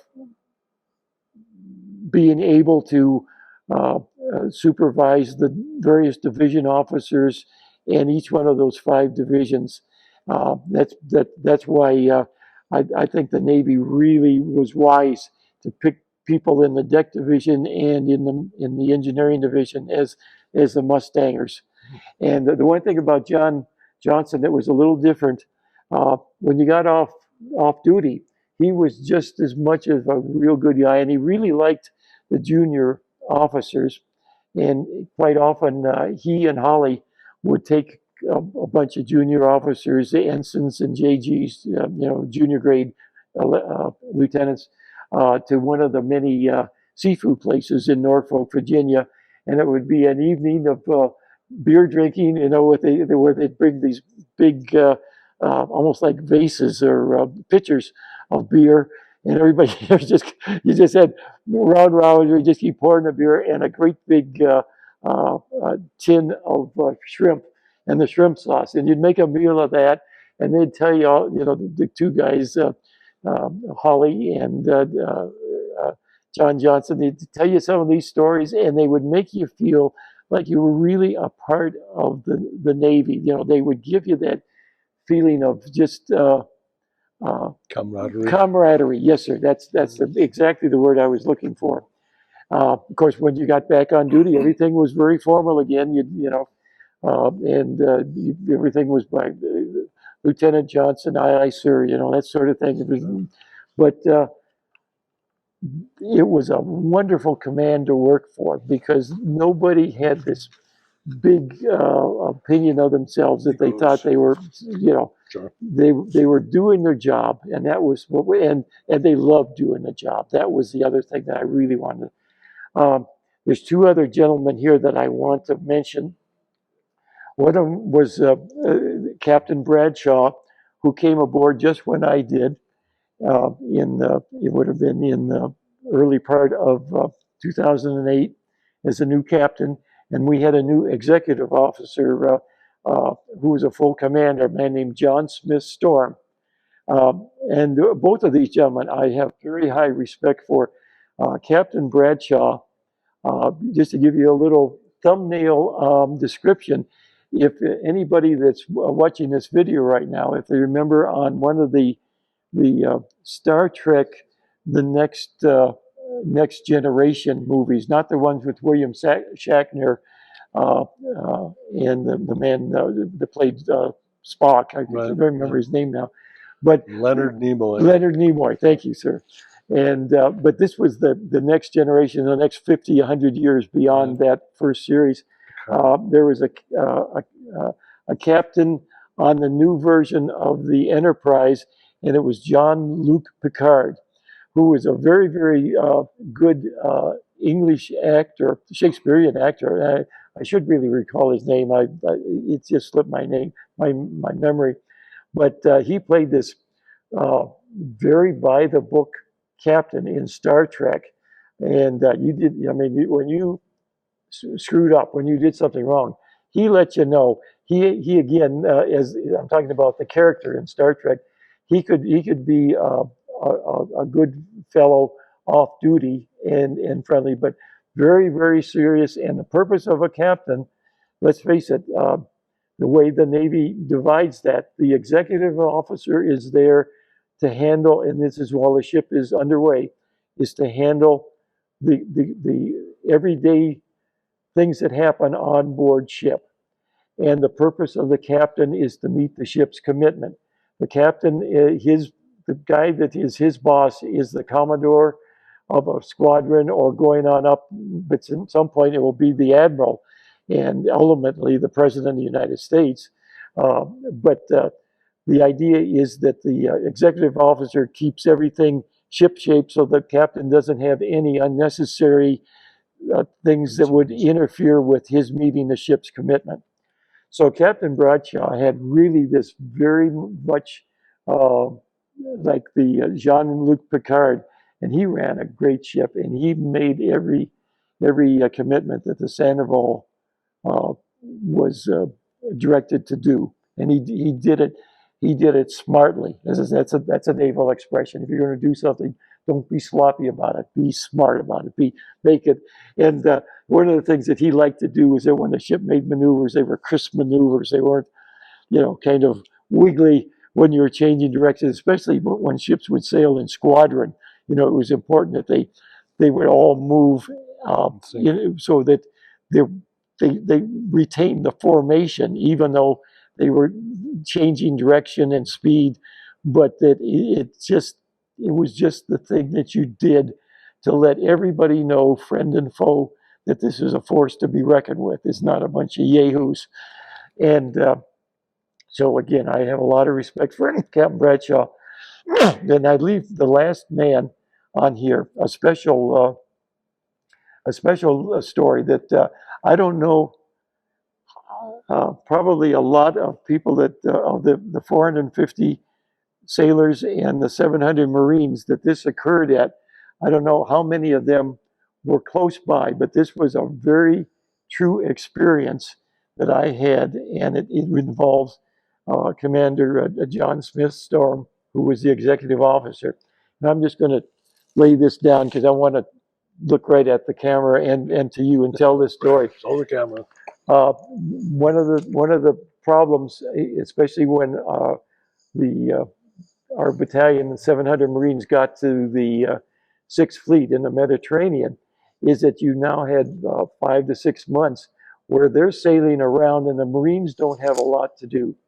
The sailors are busy on board the ship all the time. There's always something that can be done. But the other part of that is that you can only have so much drill and calisthenics and exercises for the Marines. And remember, again, I mentioned about the Marines coming back. This is their second tour of duty. A lot of them, they had almost as much of being an active duty Marine as they wanted to have, because that first part was painted with all of the badness of the Vietnam War itself. Right. Yeah, the war experience, terrible experience for a lot of them. And so we would try to have as many liberty experiences as possible built into that 5 months of sailing around the Mediterranean. And one of them was this little tiny town in the Greek Peloponnesus, which is there's an island chain that's part of Greece, but you'd have to look at the map in the Aegean, just east of the Mediterranean area. And there's a lot of little places that are wonderful to visit, on a cruise ship, but most people never even heard of them. This particular town was Brindisi, Brindisi, Italy was one of them. The one I'm thinking of was Kavala, Greece, Kavala. And the Liberty port just before that was in Brindisi, which is on the Adriatic coast of Italy. But now we had moved more into as far east as you could go in the Mediterranean. And had we went any farther, we would actually be very close to the Black Sea, which of course now, that's where a lot of the problems between Ukraine and Russia is taking place in that area in the Black Sea. But anyway, this little fishing village of Kavala, and a lot of times when we would come into these Liberty ports, because of the shallowness getting up to the town, the Sandoval would drop anchor a quarter mile or so out because she had a draft of 26 feet, and you didn't want to risk any possibility of going aground on a sandbar. But in this particular area, the water was relatively deep, and being a fishing village, the folks in Kavala had built these stone jetties that went out perpendicular from that little bit of coast that they had in the town of Kavala, and they were built out of large rocks, and then on top of the rocks they placed some kind of concrete or asphalt. Well, I think it was concrete and then asphalt on top of that, so that it was like a little road. If you've ever been to San Francisco, they have sort of, around Fisherman's Wharf, very similar situation. But these were all for very practical purposes. These are where the fishing boats would tie up, and when they came back off of their fishing expeditions, and there were large diesel tanks that were elevated above the walkway there, or the driveway on that of the pier, but they had a funnel that was hinged, and it would come down and allowed a hose to be attached, and that's how the fishing boats would be refueled so they could go back out.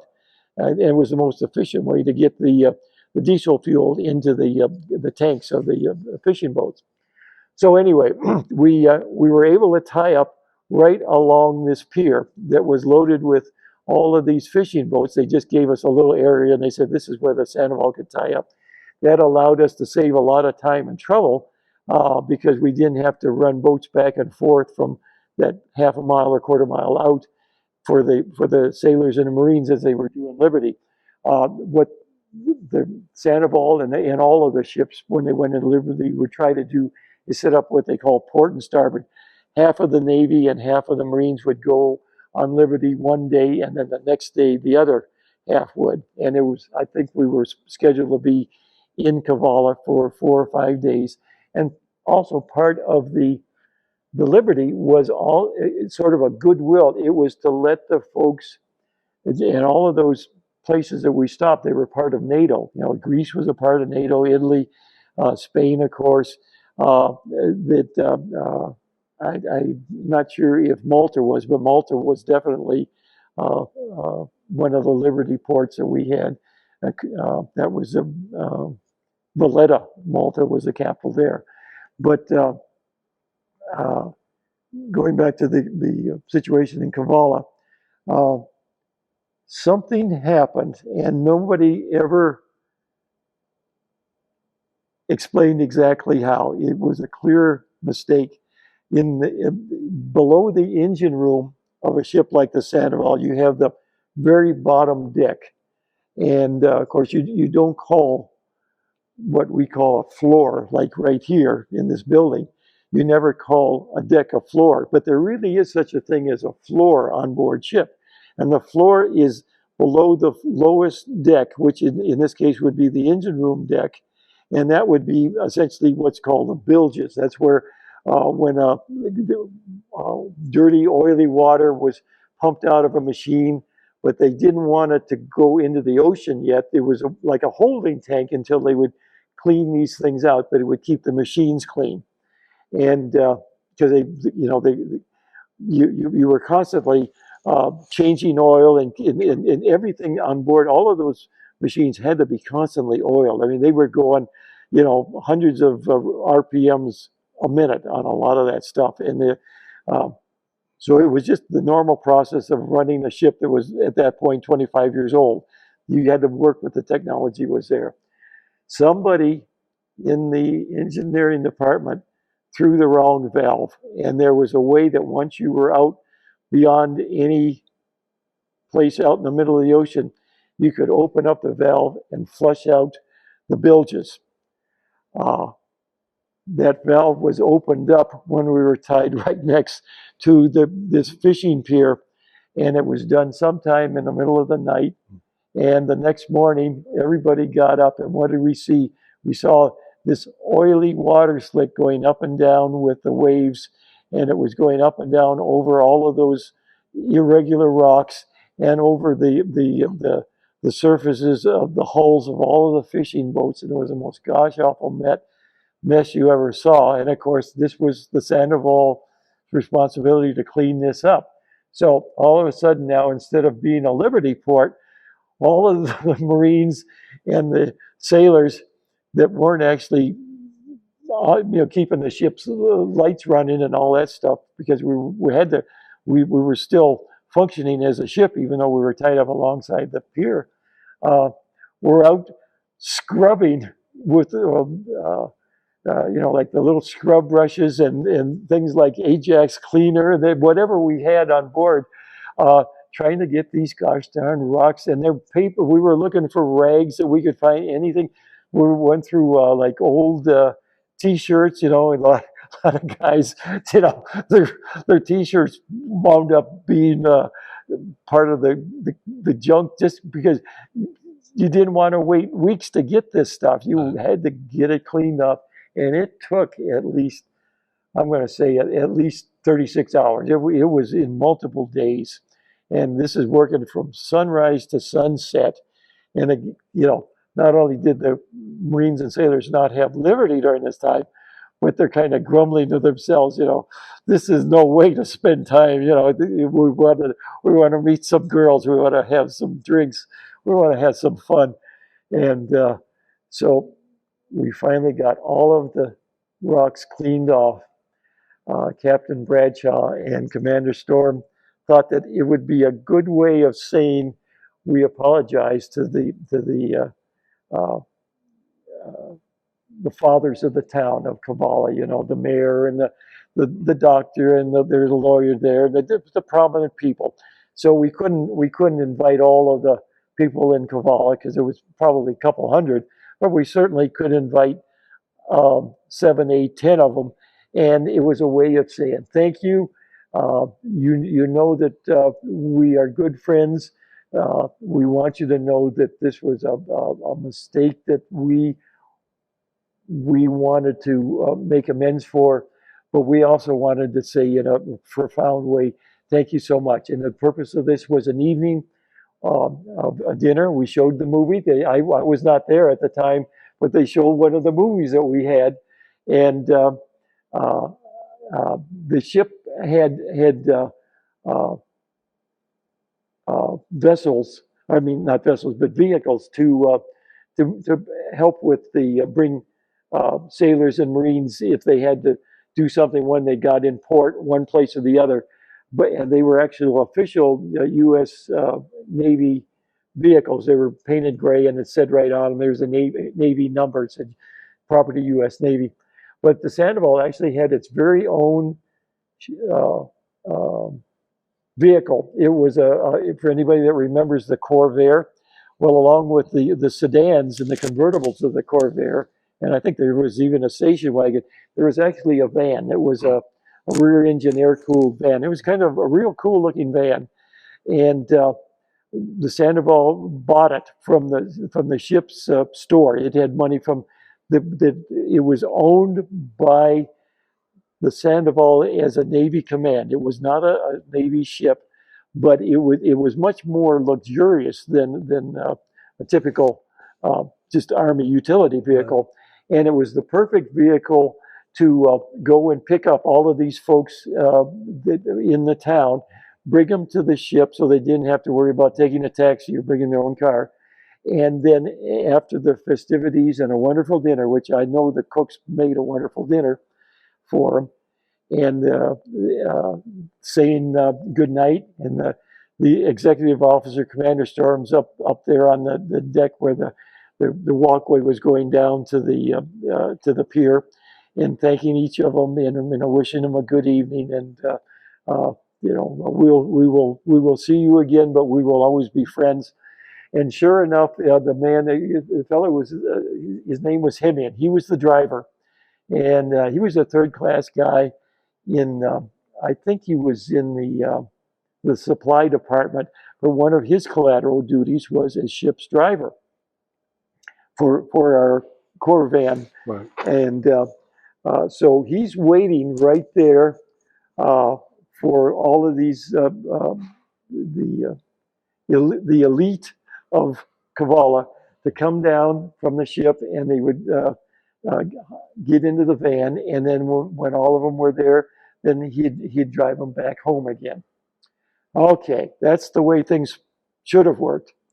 It was getting late at night. It was probably about sometime between 2300, which is 11 p.m. to midnight, 2400, or as we would say, something, oh, dark 30, you know. It didn't make any difference what the time was, but it was just dark. And there weren't that many lights along the pier. So Hemian starts the engine of the Corvair, and being a summer night, all of the windows are open on the Corvan. And he starts to drive, and he's too close to the edge of the pier where all of these diesel tanks are, with the hinged funnels that come down to put fuel from the tank into the fishing boats. So as he's driving very slowly, but he inadvertently, I think it would be on the driver's side, if I recall right, he shears off that funnel, and all of a sudden, you know, he smells flammable, and he didn't know what it was. You know, gasoline, diesel, who knows what. And he did what he thought was right. As it turned out, it was exactly the wrong thing to do. He turns off the ignition. Now you've got all of this stuff flooding, and we're just beyond the ship itself, where this tank is, and the Corvan is stopped.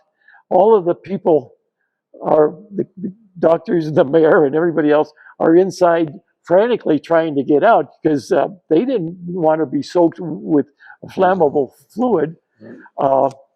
We're yelling at the driver. Hemming to start the gosh darn truck up again, the van, to move it away, to get it away from the thing, which he finally did do.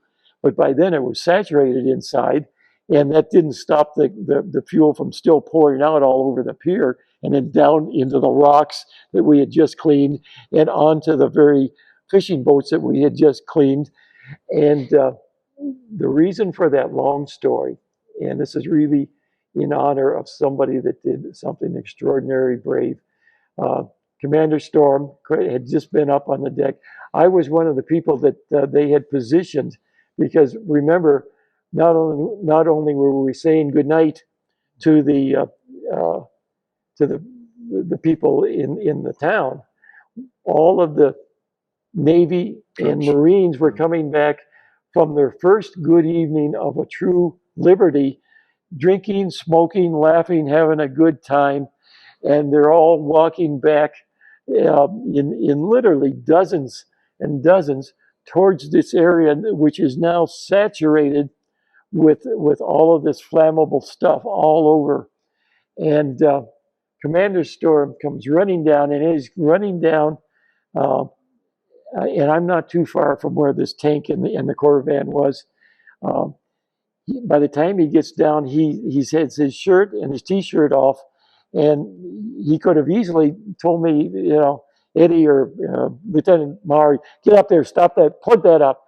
But he realized, I think, that the essence is to get it done, you know, and I it didn't even occur to me at the time that was the only thing that you had to plug up the hole. But by golly, he saw that. You know, as soon as I saw it, then I started taking my shirt and T-shirt off too. But he was already up on the rocks trying to hit the bottom part of that tank, which was where the ruptured funnel was. And in the process, he literally became a human candle. He literally was saturated with diesel fuel from head to toe. And all we could think of, and he knew this too, he realized exactly the situation that he had put himself in. All of these guys coming back smoking, you know, and flipping the cigarettes off because nobody thought, you know, hey, we can't smoke on board ship, so we'll take a puff until we get close to the ship. And we're yelling, put out your cigarettes, you know, get away, stay away from the area where, and the guys didn't really understand what we were doing because it made no sense to them. Why are you trying to keep us from the ship? You know, we're coming back off our liberty. And it wasn't until I could get up close that at some point they saw that there was a real problem there. And by then, you know, you had Navy and Marine people running all over. But that point that I'm trying to make is that Commander Storm, he was an interesting man. He was a full commander, and when he came on board along with Captain Bradshaw, one thing that made him different from most executive officers is usually somebody that's an executive officer on a ship like the Sandoval and attack transport will have had previous command duty of some kind, either with a destroyer, escort, or something, would have some kind of sea duty. All of the time the Commander Storm had before that was desk duty. So over the period of the months before that, and actually a year before that, he was the executive officer. Some of the guys on board ship, they had kind of got a bad feeling about him because, he seemed like he didn't, he was awkward. He was learning what to do. He wanted to do everything right, but he wasn't seasoned the way normally an executive officer was. And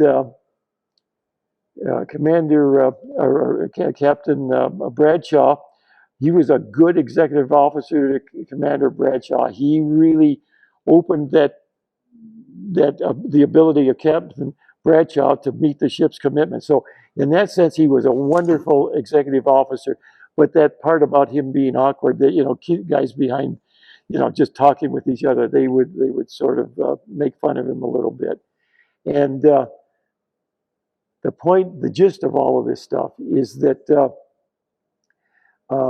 you never ever know what situation is going to come up, whether it's in a wartime situation or in this case, a peacetime situation, where literally your life is on the line. Things happen. And the only difference I've often thought about afterwards is that, and in this case, it doesn't even really apply, but in a way it does, that in a wartime situation, bad things happen, people get killed.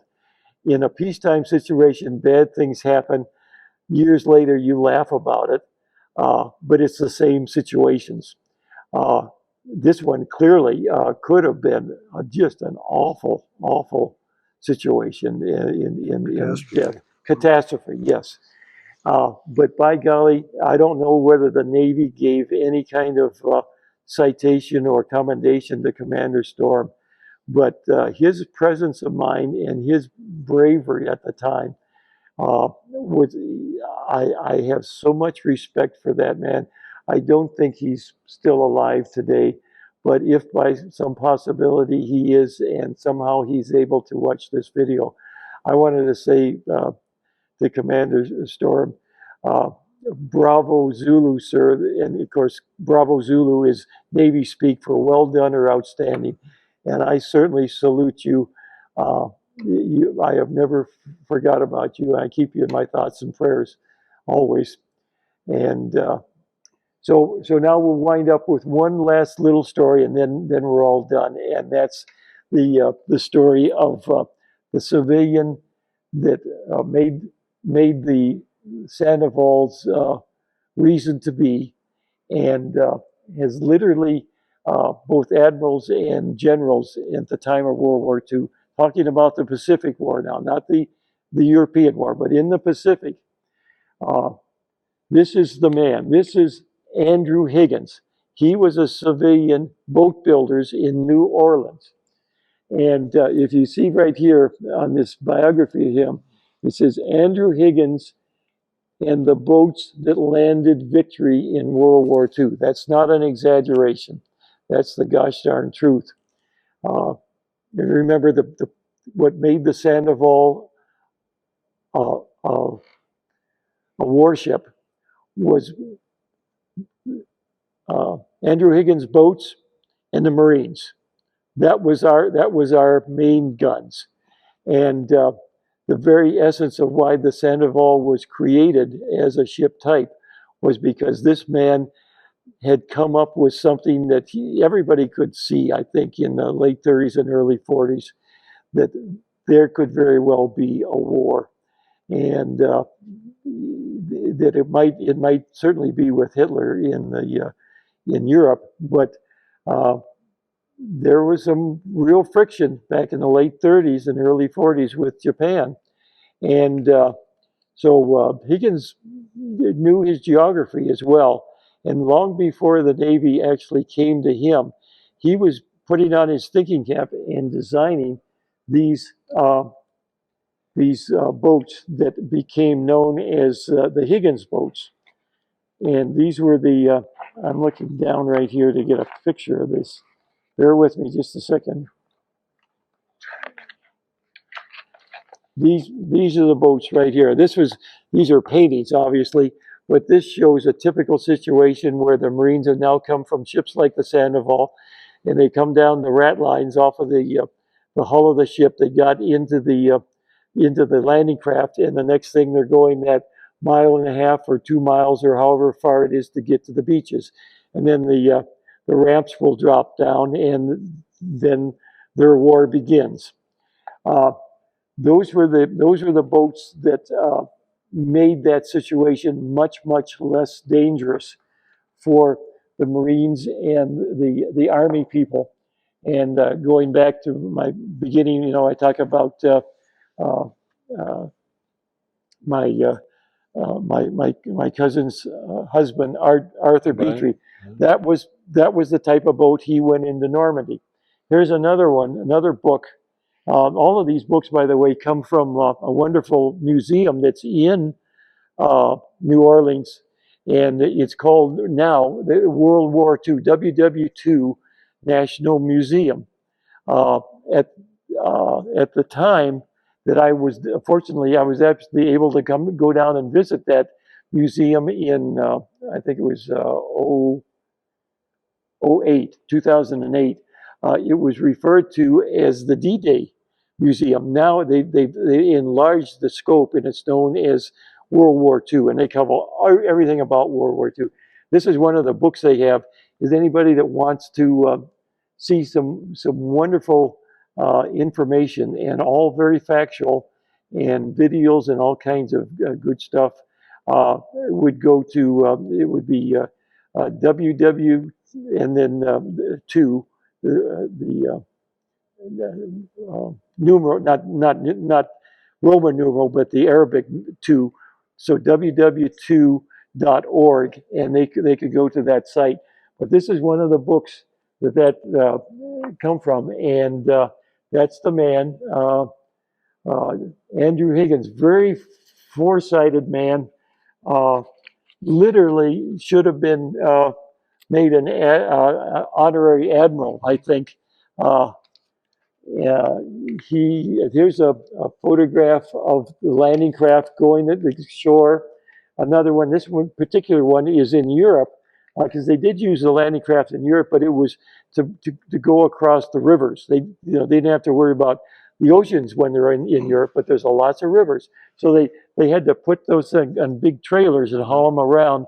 Obviously, when they got to the Rhine, there was a classic case where they were actually using Higgins boats in Europe to get to the German side. One of the calendars, this came from World War II. I mean, the World War II Museum. That's their emblem right there, WW2, for the museum. This is a photograph that would have been contemporary with the time. Clearly, this was some kind of ceremony that the Navy was putting out for Andrew Higgins, because this is the man right in the center. And you got all of these admirals and captains on either side of him, and because they really, I mean, they knew what a difference this man made. He saved literally tens of thousands of Americans' lives. There's no telling how many. The only way you could put it that it would really have any meaning is many of the children and grandchildren of World War II vets would not even had an existence because their fathers and grandfathers would have died on islands in the Pacific had they not had those boats. I mean, there were a tremendous number of casualties. It would have been infinitely more had that not happened. Here's another one, and this is right on. Ironically, this is a calendar from that World War II museum, And ironically, this is the October 2023, the picture that goes along with the month. This is a typical situation where either Army or Marines are running in. And I wanted to explain something, even with these boats, it was an extraordinarily dangerous thing to have this landing maneuver. The larger landing boats that Andrew Higgins built were all steel, and these were the ones that would be capable of carrying a large, it's like an armored vehicle with a half track, Yeah. or maybe even an amphibious tank. Those were all steel, and so they did have some armor with them. The small ones, became more known as the Higgins boats, but they were part of that same genre, but they were much smaller. You could see the difference between the two different boats if they were next to each other. The personnel boats were plywood. They were made out of wood, and the only steel was the ramp itself, and that was what would drop down once you got on shore. I want everybody that's listening or hearing this video, watching this video, to think about this. Put yourself in, say, there were usually 36 soldiers or Marines that were carried in each boat, and then there were two Navy guys that drove the boat, and one of them would also have the machine gun to sort of fight back against the opposing forces on the beach. At least you shoot back a little bit when they're shooting at you. Now let's say this is Normandy. You're coming into the Normandy beach when you're about 30, 50 feet offshore, but the water is getting more and more shallow. You know that pretty soon that ramp is going to drop down. Now, the first dozen or so, or maybe, well, let's say the first half dozen of the soldiers that are right there inside of the landing craft, they're looking at the inside face of that ramp, that steel ramp, armored ramp. There was a term that the soldiers and Marines had at this time. It was called tattooing. And that was not a good expression. That was not a good term. What they were watching was the machine guns from the Nazi machine gunners, or in the Pacific, it would have been the Japanese, the Imperial Japanese Army. But those machine guns, they were not piercing the armor, but they were indenting it. It would be like if you had a piece of steel and you had a ball-peen hammer and you were smashing away at it, and it actually deformed it. So those brave guys, they knew that in the next 30 seconds that ramp would be dropped down, and there was a really strong possibility that all of a sudden they would be mowed down like wheat in a field. If the gunner on the beach kept focused right on that point, they knew they would wipe out virtually the whole group. And quite often it was not just the soldiers or Marines, it was the sailors too, because you would just have this flood of lead coming in at exactly the wrong point. There was no way that they couldn't do that. They had experimented and see whether there was a way that they could come around from the side rather than having it full force in the very front of the landing craft. This was the only way that you could get a lot of men on shore in a short period of time. But most of the casualties, obviously, David, you can just imagine, a good portion of the casualties on these beach landings occurred in the first 15, 20 minutes or so. That's exactly the case. That's what happened with Art Petrie. He was one of those people. But he didn't have the machine gun, the tattooing, but all of these mines, because both the Japanese and the Germans were not stupid people. They were very good Army people in their own right, and they were, in honesty, the Germans were fighting for their country. Because Hitler was bad didn't mean that everybody in the German army was bad. The same thing with the Japanese soldiers and sailors. they were fighting for their country too. But that's the horror of war. You know, ultimately what it comes down to is the best kind of war is the one that's never fought. And I'll leave you with this one last thing. Actually, two last things. This picture that I held up, which was actually a photograph that was taken in the 1944. The motto of the Sandoval at the time was everything's in Latin, but the English translation was, the Latin was non sibi sed petria, and that was, she will live forever in our hearts. Well, okay, I never knew about that motto. By the time I came on board, Sandoval had a second motto, which I think is an even better one. I'm going to take off my cap right now. I don't know whether you can read this close enough, but it says "Ense petit placidum" in Latin, and "ense" is the Latin word for sword. "Petit" or "petit" is the Latin word for petition or makes likely or allows, and "placidum" is the Latin word for peace. So the literal translation is the sword makes peace. If you wanted to put it in a more American English vernacular, it's a peace through strength. That's what that really says. And that's precisely the point. That is what the Navy, the Air Force, the Army, the Coast Guard, the Marines, and now the Space Force. That's the main purpose of the military, is to be strong enough to prevent the war. Sadly, when that doesn't happen, then you have to pursue the war to the point where you make sure you win, because everybody in the military, no matter what the individual service is, they swear an oath going in. I should be using my right hand when I raise it.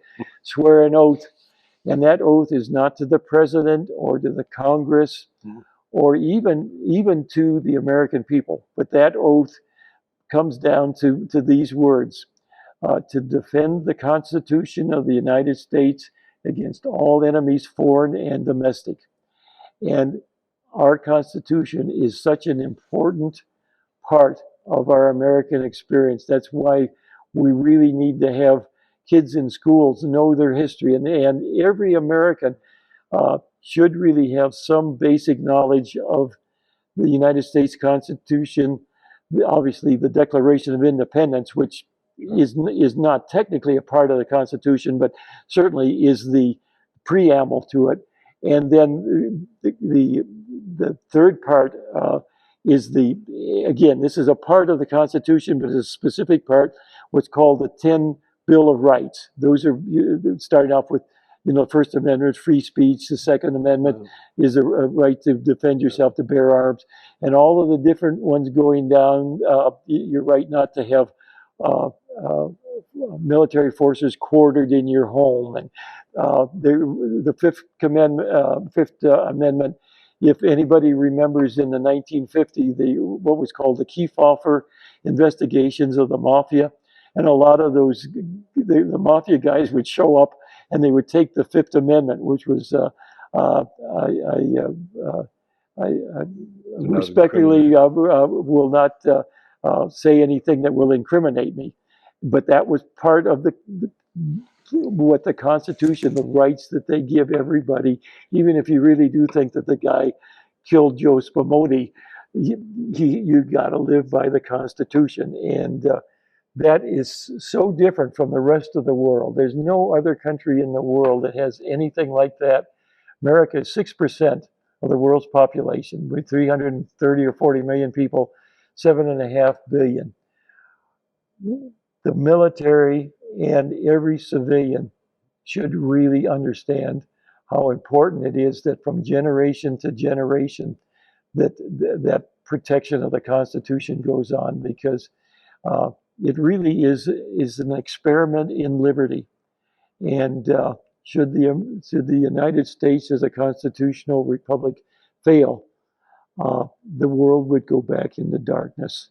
In fact, one of the quotes of Ronald Reagan when he was president was that, and he didn't mention the Constitution specifically, but he talked about liberty. He said, if liberty or freedom is extinguished in the United States, and it has to go from generation, has to be renewed from generation to generation. It isn't a part of a person's DNA when they're born.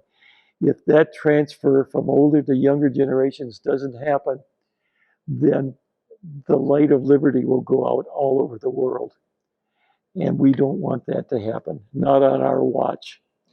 Thank you so much, and God bless you all. Thank you, Eddie. Thank you. Really fascinating. Thank you, sir. Appreciate it greatly. Okay. Yeah, but just to make sure. Yeah. My grandfather on my mother's side had one of those full mustaches, well, a little bit like yours, but Yeah. a lot bushier. And whenever he'd drink coffee or tea, he'd always do a Slurpee with his finger would go around to catch all of the drops and get them back. And you just, Here's a trash can. oh, good. Well, I'm going to save one of these, but yeah, but there's more. why don't you just leave that right there now? So it's like, Right, yeah, I can toss it it's down. easy. Yes, yeah, thank you. Go ahead. You can have these right over there if you want. Okay, good. Accessible to Good, you. yeah. Well, then I will toss that because yeah, I'm glad we did stop because there was one last Forrest Gump. Like this is the movie, and I want to get this one in too before we get to. All right. All right.